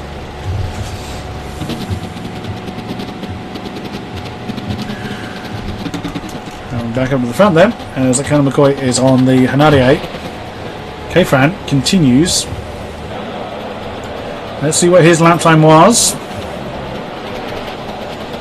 As Flying K-Fran continues to hold the fastest lap of the race in 3:35.1, so nearly 2 seconds faster than Conor McCoy in that last lap. Conor McCoy surely cannot ignore that kind of speed difference. There's no, I cannot see that Conor McCoy can make it to the end of the race. I mean, if he could, he'd finish easily. You know, he'd still be a minute odd ahead of Flying K-Fran, but I doubt he's got the tyres or the fuel to do that. Where's Conor McCoy? He's just gone through the Michelin chicane. As K-Fran is coming through Tetra Rouge onto the Henardier. Working again now. Okay. So they are nearly the whole length of the Le Henardier apart. But Flying K-Fran is already getting a move on. Andrex, last lap, 38.3, 33.38.7, beg your pardon, I'm mixing up my numbers now. There's Thompson, whoops. Invalid lap for Thompson last time. And Nick Mido, what's happened to Nick? Ah, he's been passed by Dangerous Janetta on the Henardier leading up to the Michelin. Well, that's interesting because does look like Nick Mider has found his pace again. So we have a battle on. This is for 9th overall. That is 3rd in class. So there's the last of the GTE podiums between the Mercedes and the Corvette. Can Nick Mider respond? We will see. It's the closest battle we have at the moment, so we will stick with it for now. As Morvik is about 25 seconds down the road, and Morvik to Groby is another 25 seconds give or take down the road as well. Frame rate struggling again. Just a second separates these two though.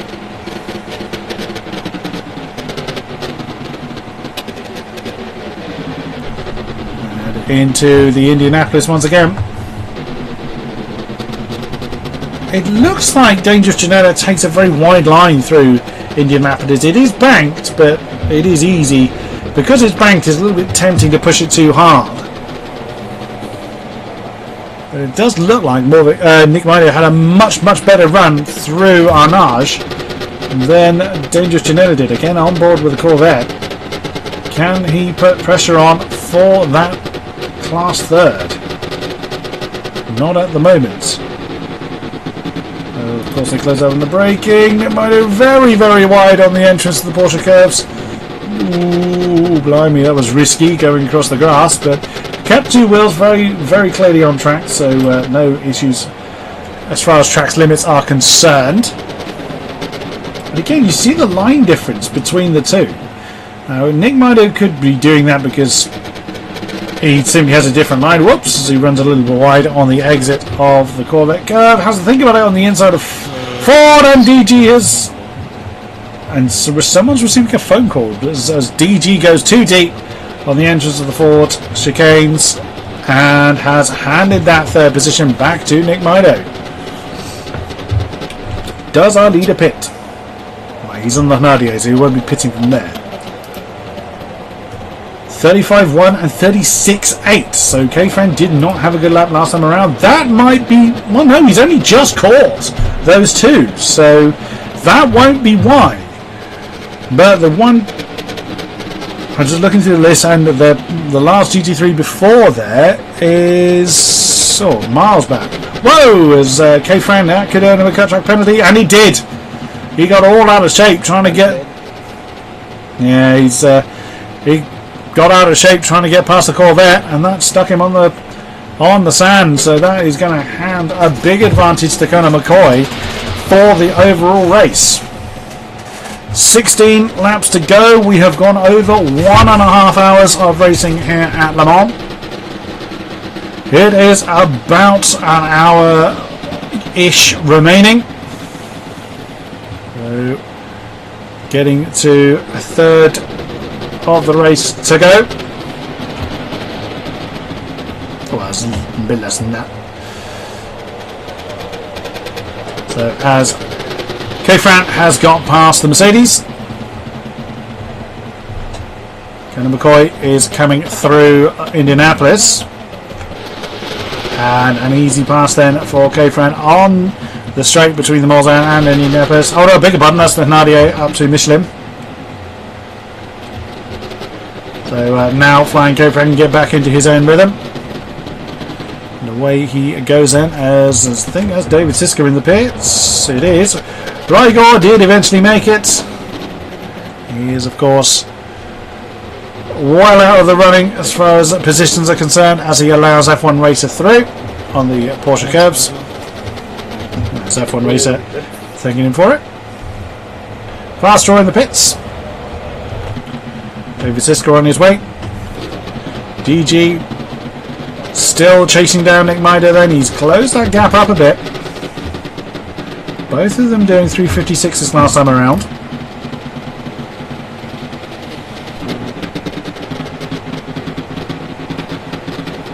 Oh, I long for the day that I have the money to upgrade this PC. Hey ho.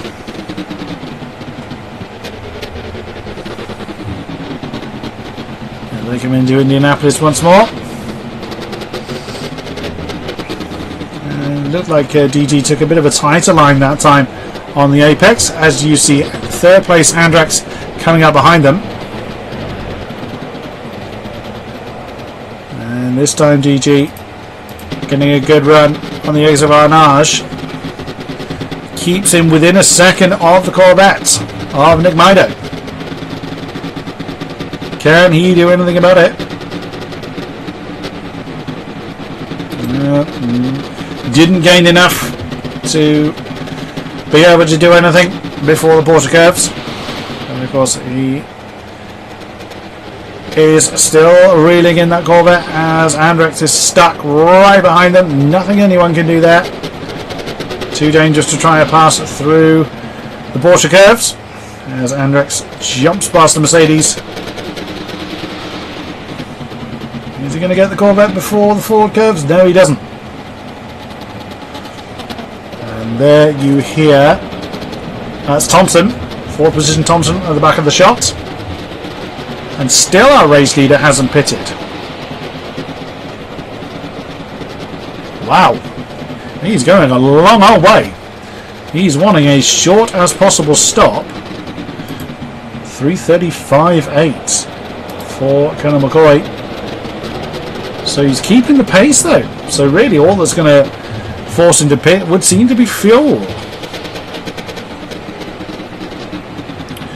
We will have to see.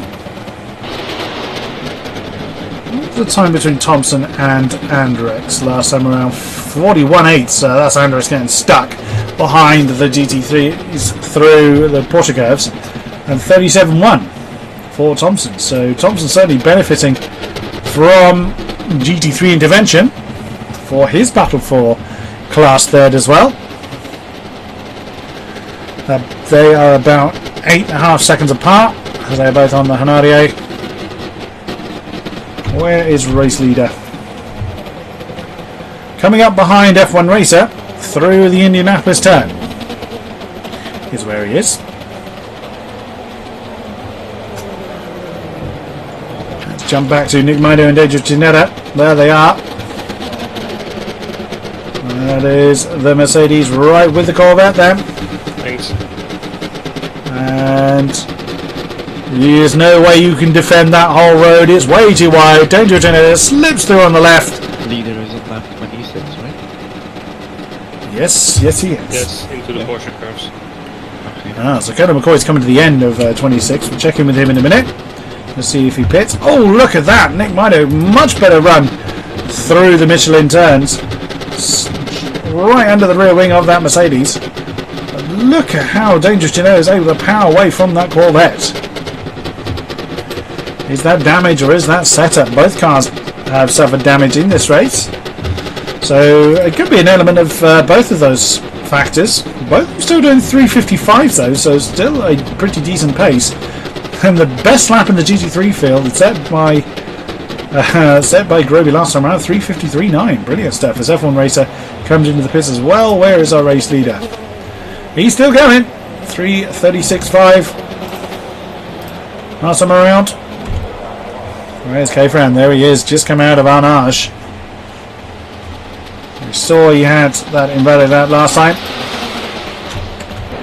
Andrax, he's just come through Arnage himself with a face full of Morvik. That is Thompson you just seen going through the shot. So third and fourth not that far apart. A flash of the lights from Morvik it looked like for some reason. Fair play to Morvik. He's, as I mentioned earlier, he's not feeling too well, but has stuck it out and joined us in this race. All the same. Boing. Andrax continues. Does Thompson get caught? Not particularly. So he's not close enough to Morvik to be disadvantaged through those Porsche curves. Oops, careful. Through Maison Blanche. And up to the four turns. He will take the Aston. Just as perfect timing for that pass then for Thompson. He hasn't really lost any time. And on he goes, taking those curves nicely. Lap times there, 38 to 37.5. So 7 tenths then for Thompson that time around. And for our leaders, 36.5 and 35.9. So 6/10 there as well in K-Fran's favour. Still, over a minute and a half between the two. But it is curious on how far Colonel McCoy can go. I'll be amazed if he can go to the end of the race. Surely he's not got the fuel for it. He might have the tyres for it, but surely the fuel will not hold. Stunning if he could. But we will see. Back to 9th. That's not for position. That is, though, as Morvick and... Dangerous Tornado and Nick Modo coming through Tetra Rouge onto the Hanardier once again. On board with the chasing Mercedes. And this time they're sticking to the right. Dangerous Tornado obviously getting the slipstream from that Corvette. There he goes. Look at the rate he's able to get. And Nick Mido has got no means to defend that. As they come up to Forza once again. Oh, look at the tighter line that the Corvette was able to hold. And DG went in a bit too hot. And there we go. That's handed the advantage straight back to the Corvette again. But as he's come out of the slipstream, look how the pace then switches back to the Mercedes. Now, if there was no damage involved, I would assume that Nick Mido's got more wing than the Mercedes, which doesn't really make a lot of sense. Oh, goodness me. Impact between the two. I think the braking point of DG caught Nick Mido out completely there. Or Nick Mido completely missed his braking point. It didn't look unnecessarily early for the Mercedes there. So I think Nick Mido missed his braking spot. Is Colonel McCoy in the pits yet? Yes, he is. Race leader Colonel McCoy has chosen now to pit. Has he done enough over Flying K-Fran? That's Flying K-Fran thanking F1 Racer, I think, for the let through. So there. Let's have a look at the map. You see the arrow in the pit lane? That is, of course, Colonel McCoy. The green dot coming into the Porsche curves is Flying K-Fran. There's Flying K-Fran. Still no movement for Colonel McCoy. This is going to be a pivotal part in the race lead here. How quickly can Colonel McCoy get back out of the pits? And there he goes. And Flying K-Fran has not entered the Ford curves yet. That is going to be race lead to Colonel McCoy. Unless Flying K-Fran has an amazing run through the Ford curves, which he does. But there you go. Colonel McCoy is coming out of the pits. There you just saw the headlights of Flying K-Fran. There he is. That is 12 seconds between the two at the line. The strategy difference has not paid off for Flying K-Fran, our pole sitter. Advantage at Colonel McCoy, but he's still got 13 laps to bring that car home. We are approaching an hour and 3/4 now of racing. It's very taxing for anyone that's done endurance racing. The fatigue really kicks in.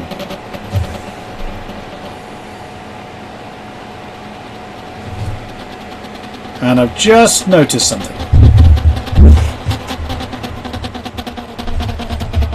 All recording long, my microphone's been bouncing off the top of the meter, so for that I apologise. I'll just turn the gain down on the microphone. I've only been distorting for the last hour and 3/4. Oh goodness me, the wrong mode's on as well.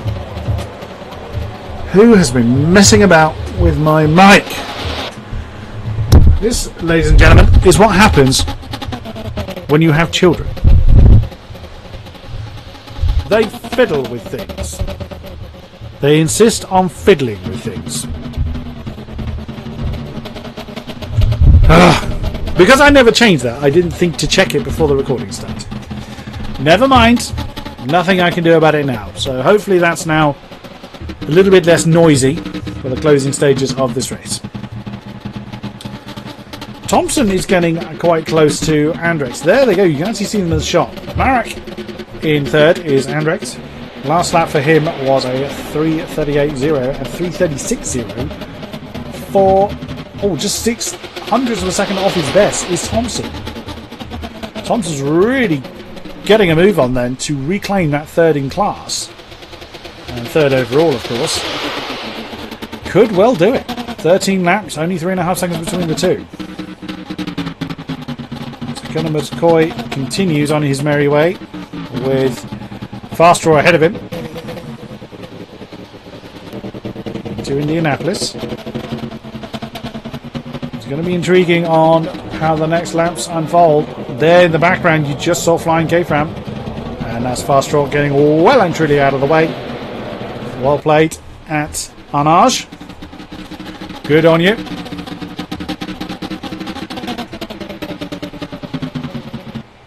No one else is particularly close to one another as far as track position is concerned. So let's keep an eye then on our leaders as Gunnar McCoy comes into the Porsche curves once more. For the 28th racing, well, the 28th lap, 27 of them racing. Of course, the first one was the parade lap. As he comes through, we will keep an eye on what his lap time is. Lap time, of course, affected by the pit stop.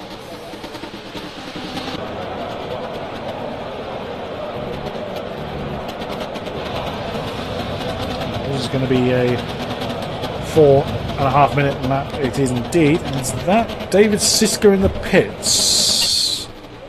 Yeah, I think it was. Let's have a quick check. It is indeed. I heard a rumbling and saw that saw David Siska's name on the relatives. So how's Rigel doing? Doing alright. Basically. There's nothing really he can do to make any impact on his grid position, on his track position. Lap last time around 3:55.3. So he's really, as far as relative pace is concerned, he's right up there with DG and with Class Leader Groby, who continues to lead this lead his class by about 30 seconds over this man Morvik, who is coming in for his final stop of the day. DG then, is he going to pit as well? It does look like he's rolled that Mercedes down a hill. But he does not pit, so he will take over that second position. As Morvik just slots into his position. Young driver. Well, that's true. Morvik is a very young driver. Nick Mido has got Franco Torres right behind him as he moves across to allow the Marek through.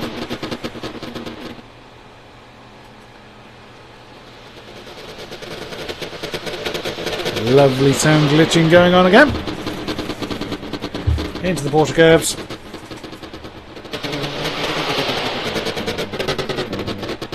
Ooh, careful. How are our leaders doing? There is Gunnar McCoy. He is getting to the back of Regal's Corvette. Around. There are the top two. And they are, I reckon their gap has closed. Just waiting for the relative to settle down. 7.5, 8 seconds. Exiting pits. And someone is exiting the pits. That will be David Siska. Yeah, so it's about 7.5 seconds separates our lead pair. The Gas Monkey of Colonel McCoy. And he said Gas Monkey of Corvette there, because that clearly would have made a lot of sense. And at second base, Flying K-Fram. So he should be able to clear that Corvette before he gets to the Porsche curves. So, or will he?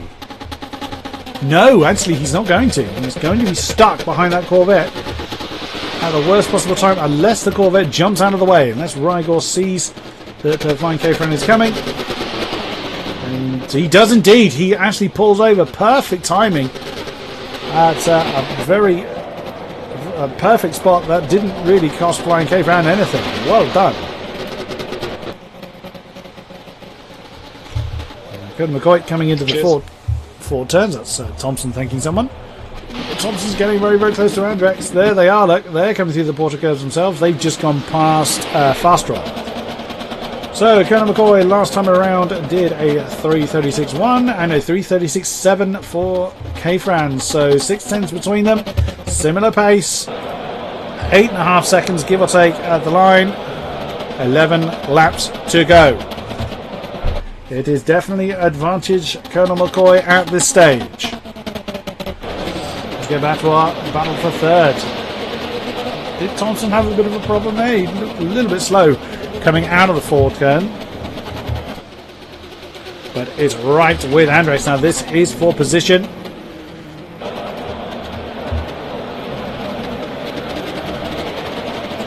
Nice and smooth through the Dunlop turn, through the S's now.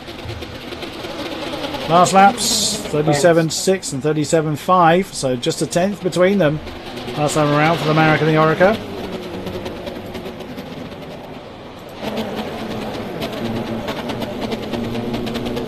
Thanks, David. That was Dangerous Janetta there. Not sure what he said. Is DG in? DG in the pits? No, DG's still on track. So Thompson, is he gaining? Is he gaining? Gap is 1.1. He is gaining slowly. He's not going to gain enough before Forza. He gains enough for Andrex to have to think about defensive manoeuvres to come back onto the 98. This gives Thompson a great slipstream opportunity now on the Marek. Can he get this done before the braking zone of Michelin? And that is Rigor, an F1 racer, just up ahead of them. And no, Thompson chooses not to make that move. Probably quite wise. It's not a very big braking zone into that chicane.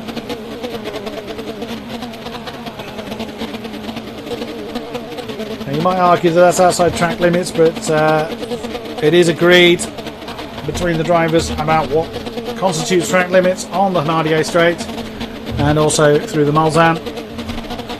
And going out onto that silver part is allowed. However, exceeding that rumble strip is not allowed. So those are the rules affecting. There are more exceptions with this particular track just because of the nature of the Hanadier straight. But now Thompson's got the opportunity. He's going to have a chance at Indianapolis. He's going to have a chance before Indianapolis at this rate. There he goes. Oh, is he going to catch that Corvette at the wrong moment? I think he thought that Corvette, that is Rigor, was going to get in the way of that particular move. Oh no, Rigor's binned it at Indianapolis.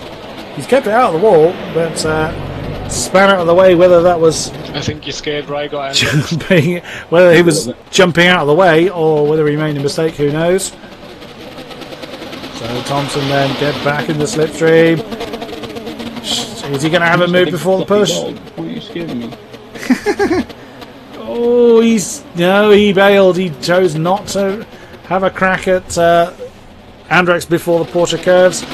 Again, there's not really a braking zone there, so probably a wise decision.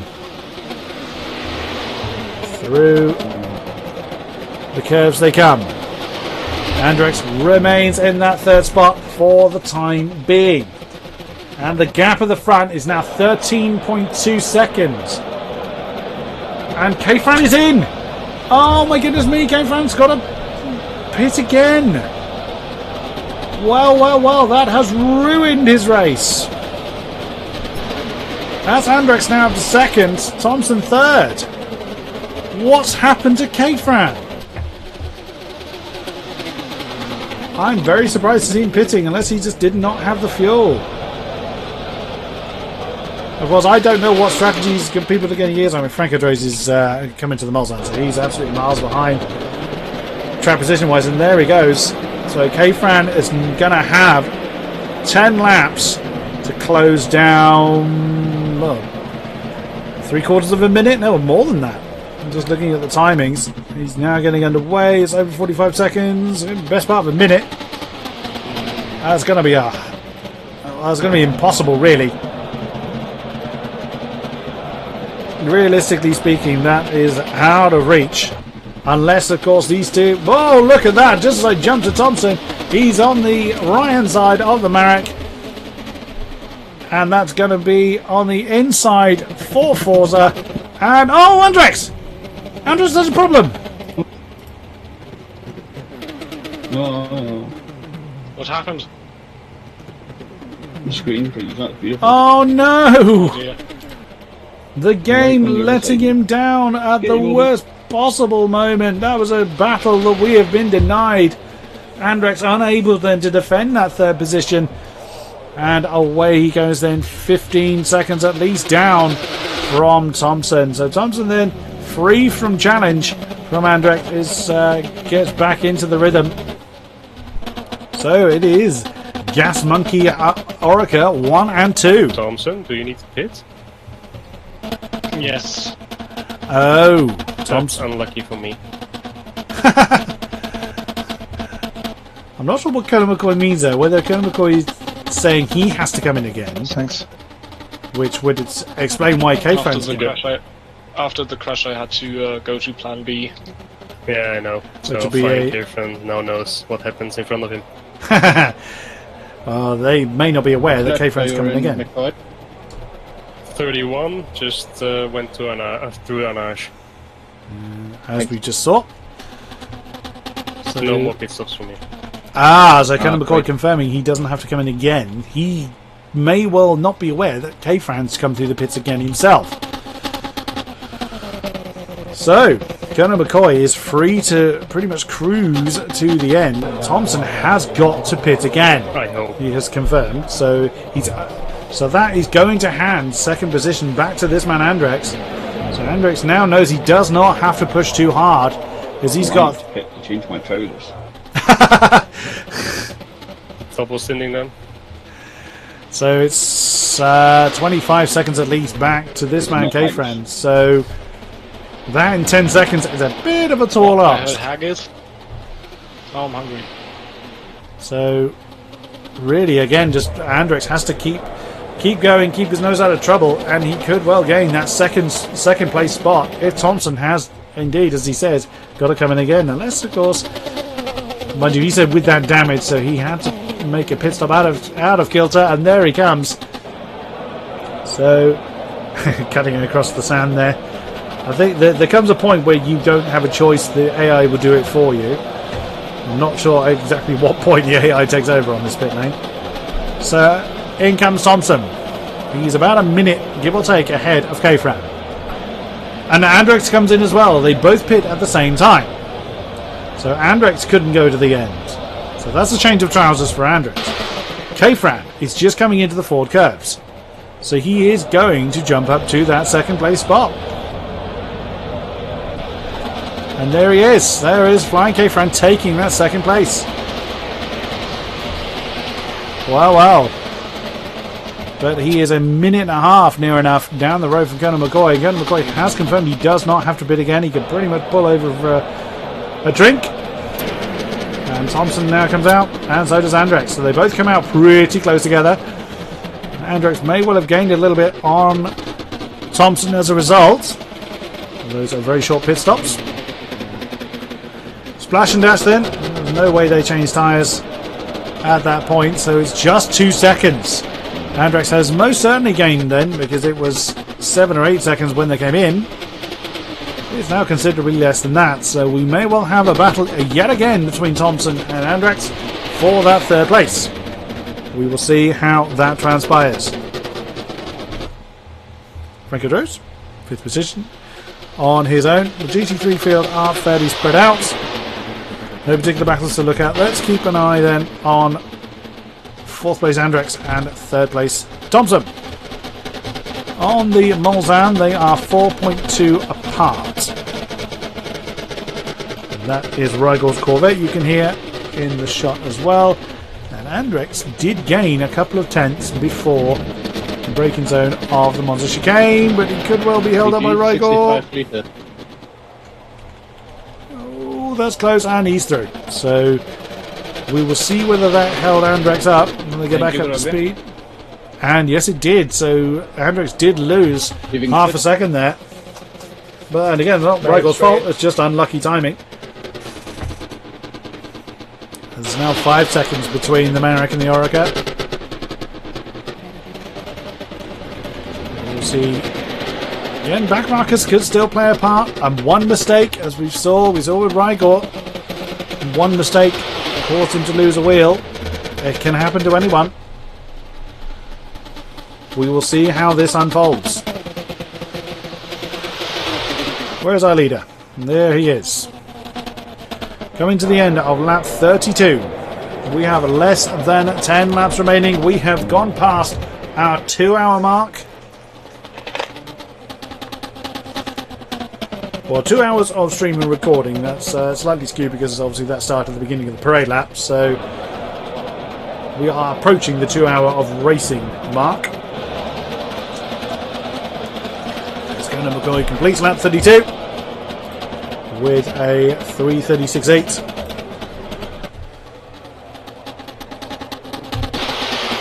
Flying K-Fram is heading down towards the Porsche curves. I'm going to bring up the map then. There you see the gap that Flying K-Fram finds himself in as he's coming into the Porsche curves. Conor McCoy is getting to the end of the S's, so you can see the arrow and the red dot is the distance between second and first respectively. The arrow in the green dot is second to third of K-Fram and Thompson. So a minute and a half forwards and half a minute backwards is the gap that K-Fram finds himself in. Let's see what lap time Flying K-Fram sets this time. Is 3:34.988. Wow! 2 seconds quicker than Conor McCoy, but sadly, unless Conor McCoy bins it, he's not going to be enough to close that gap down. But what a lap! Only a 10th off the race best. Here's the GT3 fastest lap. Oh, looking at this, it's Groby by 0.004 of a second. 3:53.971 against 3:53.975. That being held by DG. Dangerous Janetta. So DG finds himself second in class. Here is Groby. Heading down towards... that's Indianapolis he's heading down towards. 45 seconds thereabouts between the two Mercs at the front of the class.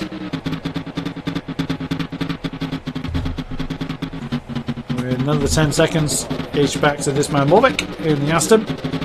That is Nick Mido just behind him, about 3 seconds, give or take, between 9th and 10th, so third in class there. So let's see what the lap times were last time around. 3:37.0, 3:55.3. So Mido gaining nearly 2 seconds on the Aston, so he could well be in with a shot.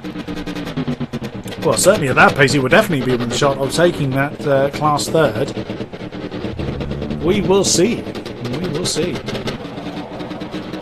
As Morvick heads into Arnage. As does, of course, Nick Mido.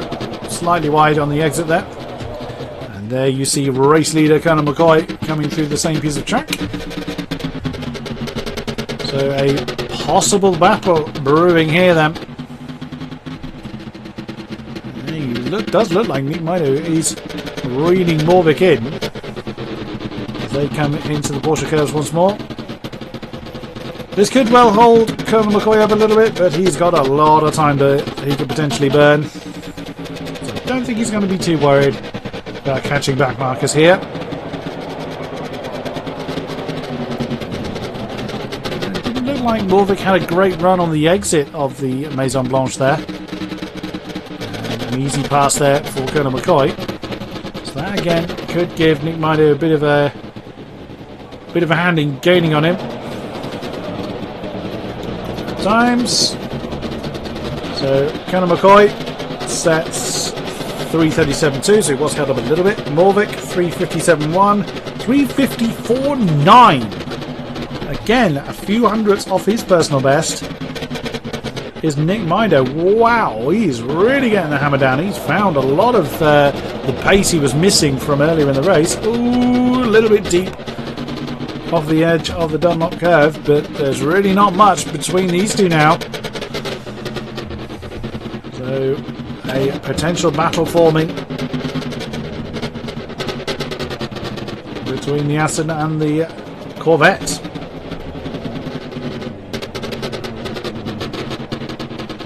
Onto the Mulsanne, through Tetra Rouge onto the Hanardier. From Nick Mido's perspective, it's difficult to judge from this far back, and this about 3 seconds. It's difficult to judge whether he's gaining or not from view alone. It could be that the Aston is pulling away a little bit at this stage. Another possible battle that's forming is here. Again, third in class. Andrex on Thompson. We did see that they were very, very close when they came out of the pits. So mind you, that gap has increased to 5.3 now, with 1.3 seconds being added by Thompson that time around. So, and a new fastest lap of the race set last time around by Fly Cave round 3:34.370. He wants that fastest lap, and he's pushing hard for it. Well, he had it last time around. We have 7 laps to go then. We have indeed gone over the 2 rating hour mark. Let's jump back to Nick Mido and Morvik. Oops, too far. There they are, look. And the Corvette then shaping up for a move on the Aston. And there it is, heading down towards the Mulsanne. And there's job done. Morvik just did not have an answer for the Corvette. With the speed difference we seem to be seeing in the lap times, that was a fairly straightforward move. Nick Mido moves up to 9th overall, 3rd in class. Morvik will do very well to hang on to the back of that Corvette. He is able to get a bit of slipstream. Is he going to be able to challenge for Indianapolis? Does look like it. He had a think, but decided not to. Staying with him though. Morvik is staying right with Nick Mido. So we'll see how that transpires. They have both have a pretty good run through on Narge. I think Nick Mido had a bit of a better run through that turn than the Aston.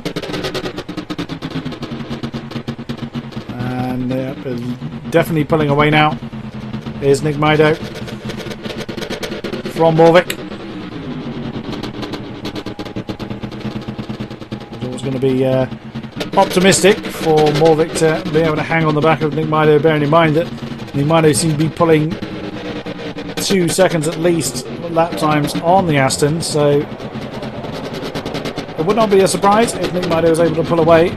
DG is only 6 seconds down the road, interestingly. Someone is coming in. Oh, it's Franco Droz coming out. He remains in 5th position. He finds himself in a pretty big gap in that spot. These two are still pretty close. DG is not far ahead. Lap times for 8th, 9th and 10th. 4 minutes 7.7. 4 minutes 0.7. 3:55 for Nick Mido and 3:57 for Morvik. So Morvik does look like he's going to fall off the back of that pack. There he is, Dangerous Shinoda. So he lost 5 seconds. Maybe he got himself a cut track penalty. Maybe he just made a big mistake somewhere. But he is in danger of losing that 2nd in class position to this charging Corvette. There goes GG at the top of the shot. 6 laps to go. Where's Race Leader? He's just coming through the Forza.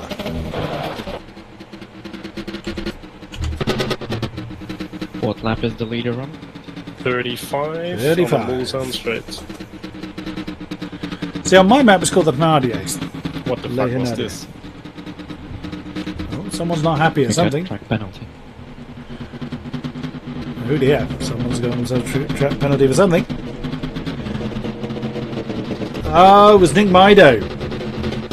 Nick Mido has lost that third in class. Nick, I'm not gonna fight you back unless I have a real chance of finishing ahead of you. That's Morvik announcing that he's not going to hold the Corvette up, and you can't blame Morvik for taking that stance, bearing in mind the lap time difference we've seen in these closing stages between himself and Nick Mido. So that is fair enough, but also unless Nick Mido's pace suddenly drops off, Morvik could still be in with a chance of that podium position.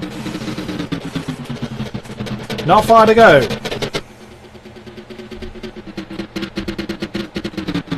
About half an hour, give or take, of racing remains here at Le Mans.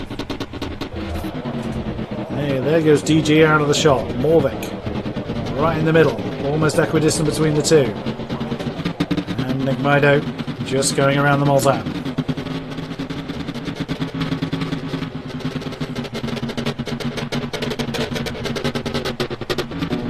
Mido pushing hard to try and gain back with Morvik. There you can actually see both Morvik and DG in that shot. It's about 10 seconds between him, Nick Mido and Dangerous Janetta, so that's probably going to be a bit of a too big an ask in the remaining laps, but you never know.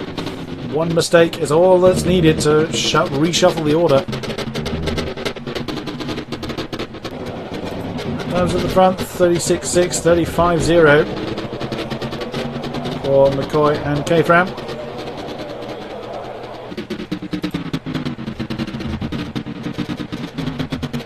So still time for position changes to happen.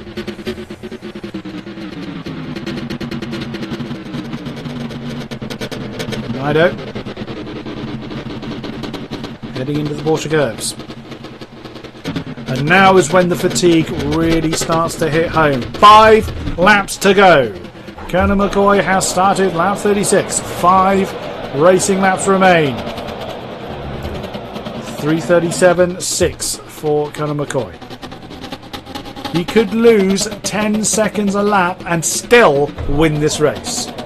I suspect he won't lose 10 seconds a lap, but he could. Such has been his strategy, and a few mistakes from Flying K-Fran. We saw them battling earlier on, K-Fran voicing his opinions on Colonel McCoy's defensive methods. We saw Rigor unfortunately lose a wheel and completely lose out on his race. We lost 2 early on. We lost Brzezinski and Gueguin from the running order through disconnections. We have thankfully averted a mass disconnect, or we have at least up until this point. Now that I've said it, expect it in about 2 minutes time. And my dog is barking once again. It always barks when I'm recording. Damn dog. Probably going to wake up my children again. So as Colonel McCoy enters through Michelin again. Ooh, careful. As he comes up behind Rigor. That'll be a straightforward pass for him. Flying K-Fran finds himself on that back straight, coming up behind the other Corvette of Nick Mido. But look at, we just saw Dangerous Janetta and Morvik right with one another as well. So DG has had a problem somewhere and finds himself under pressure.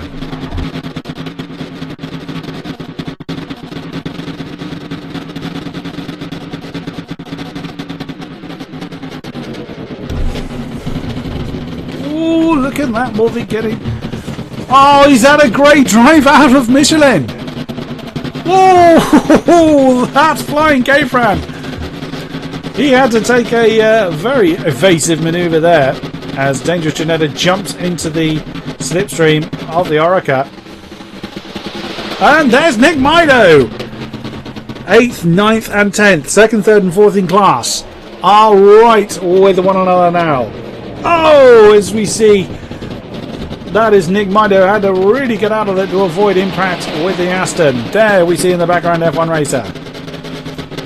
Nick Mido knows that the Aston is not going to challenge too hard. He's not going to defend too hard, rather. And that's going to be a pass then. Yep, there he goes. It is really, with Morvik's earlier comment, I would imagine he's going to back out of it. As the Corvette sides his way past into that 3rd class position. Oh, that's DG's in trouble. That's exactly what I'm on about. That's a cut track penalty for the Mercedes. That could well have been fatigue. It's one momentary lapse of concentration, which is, of course, gets ever more likely the further into the race you go as DG gets out of the way of F1 racer coming through. So DG's lost 2 positions in as many corners due to that cut track penalty. So Morvik re-elevated into 9th, 3rd in class with Nick Mido now in 8th stroke 2nd. Well, well, well. How the closing stages of this race will unfold. Someone is coming in the pits again. That could be F1 Racer that was coming in. Just keep an eye on him. Oh, as DG runs a bit wide there on the exit of the Porsche curves. I was indeed F1 Racer announcing that he was staying behind the Aston of Morvik as he was due in the pits then. Can DG... Oh, he's going to have another cut track penalty. Oh, Dangerous Ginetta is all falling apart in the closing stages of this race. Over 2 hours and 10 minutes done. Just 4 laps remain.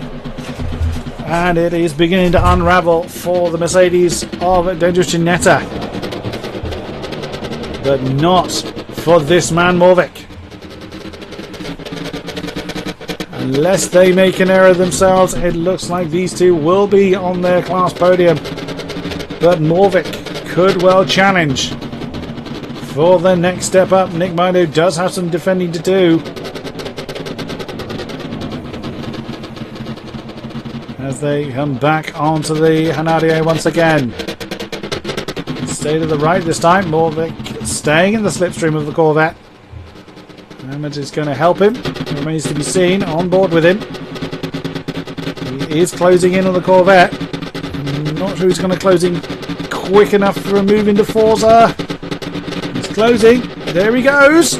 Oh, it's going to be very late on the brakes. That's a cut track. Sorry. Yeah, he completely missed the braking point there. And that is the end of that battle. That was a very optimistic move. Dangerous Ginetta, it's going to smell that podium back again. Unless Morvik got back up to speed quick enough. And there goes Thompson in 3rd position. Dangerous Ginetta there. He's going to nail Morvik. There he goes. Oh, again. Exactly as I said, one mistake will completely reshuffle that. Nick Mido is off. He is away into the distance.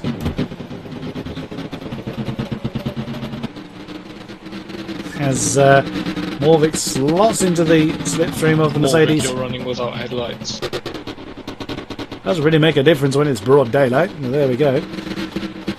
Oh, he turned his headlights on anyway. As Thompson, who just alerted him to that fact, has come past him. Oh, steady.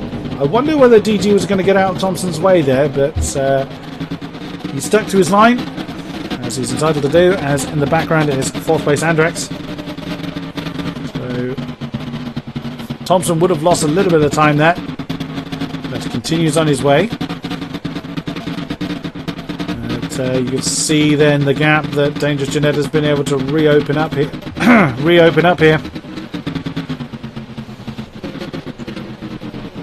Well, well. 3 laps remaining.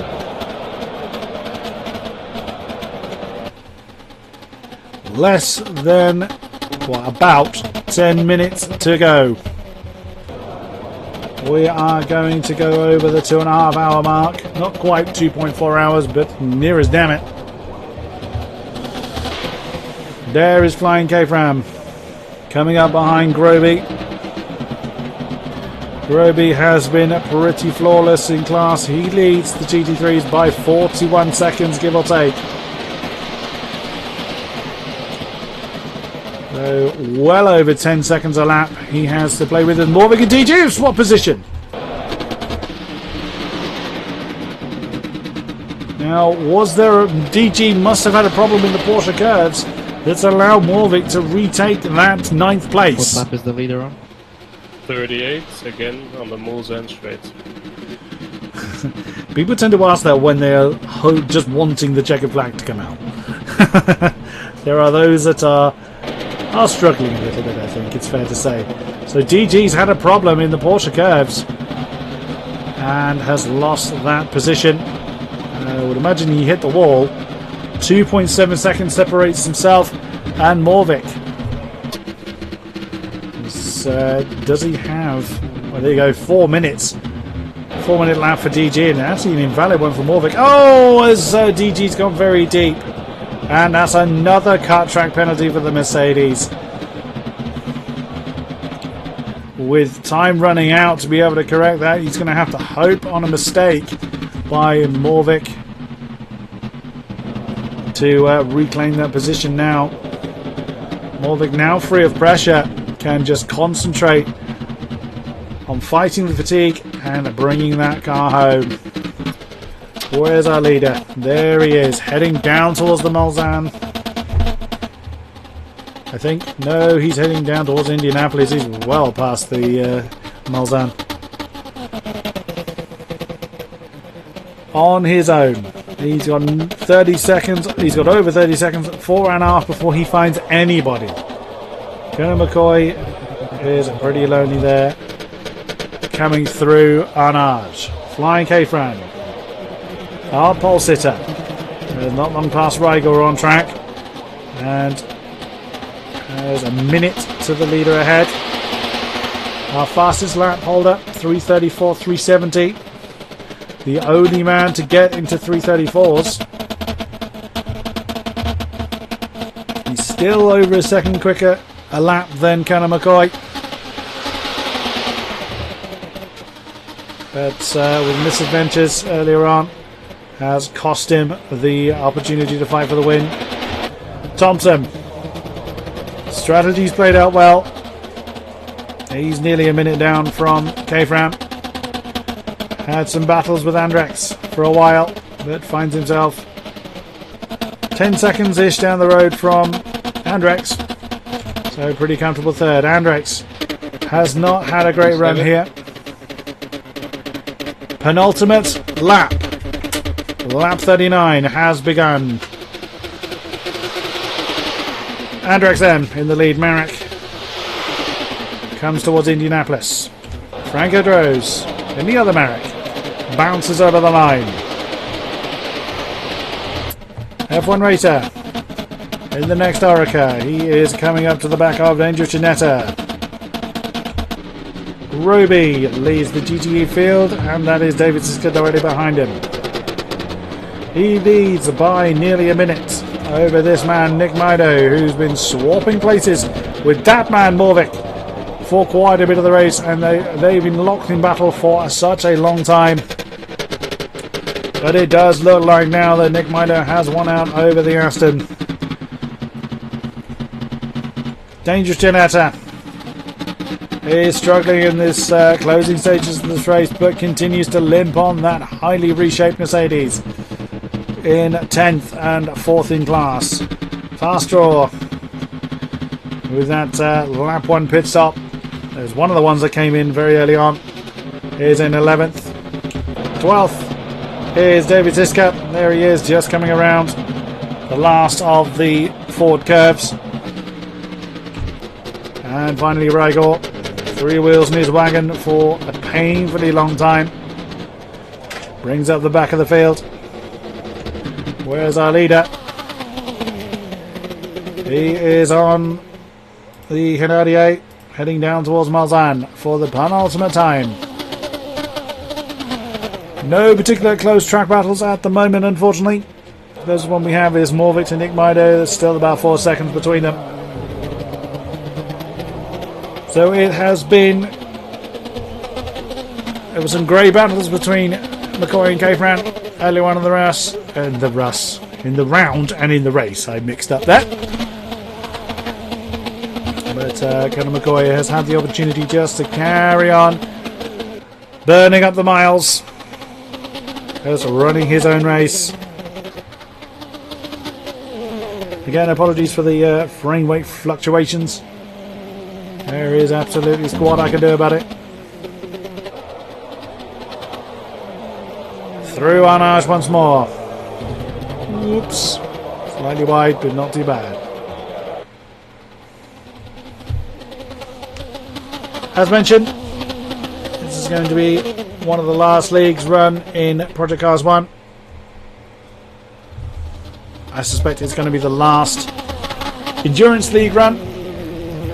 I am not 100% certain at this point whether another GT3 League is going to be run on Project Cars 1.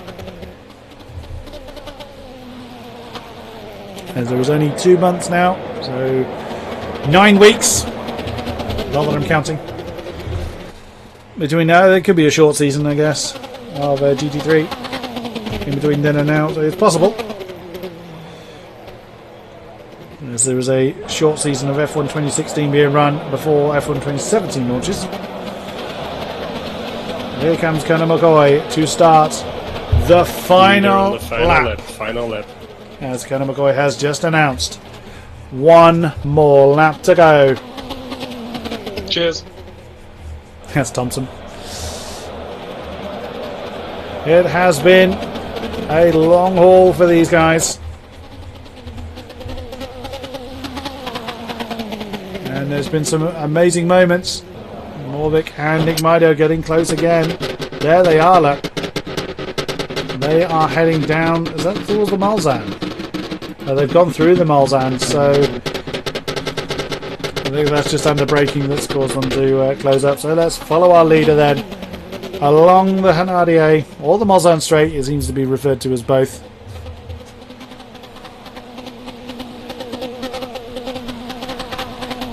Under the trees towards the Forza chicane for the final time.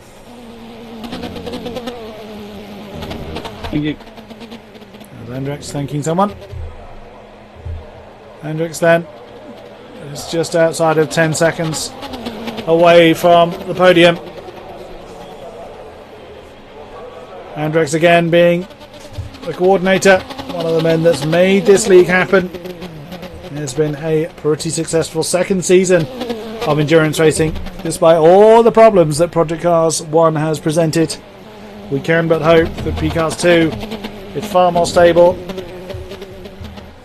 One thing that had to be binned in this league was weather changes, was time progression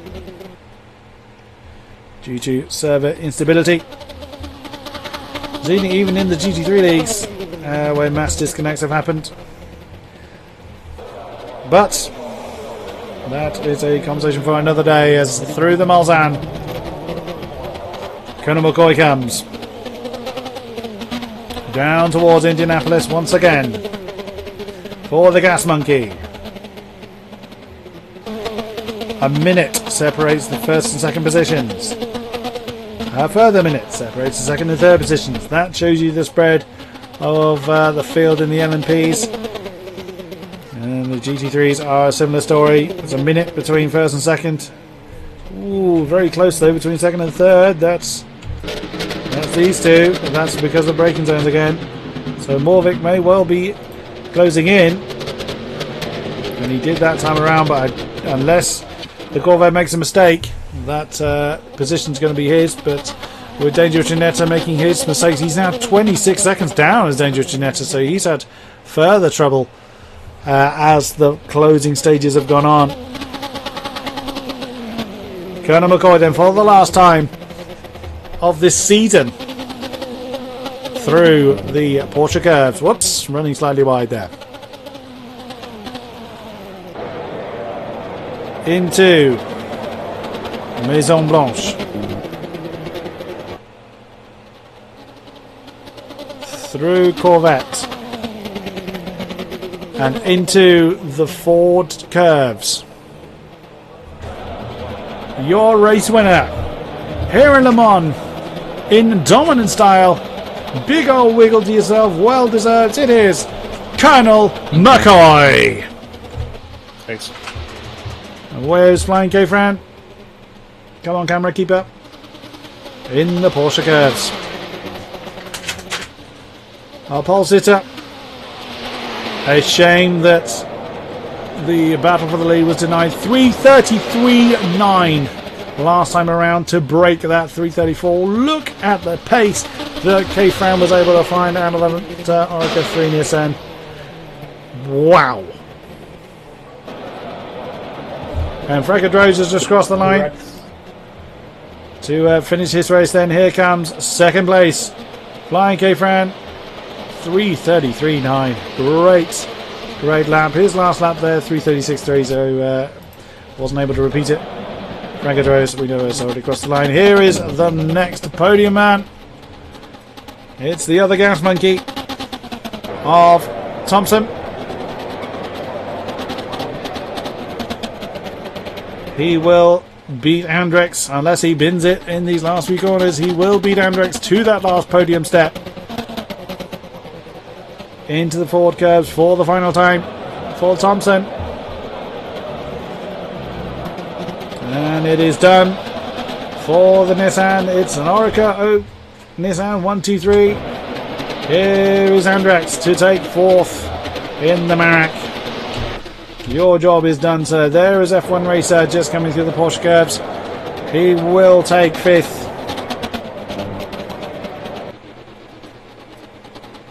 Bastraw has crossed the line in the Aston. And there is Groby then to take the class win in the GT3s.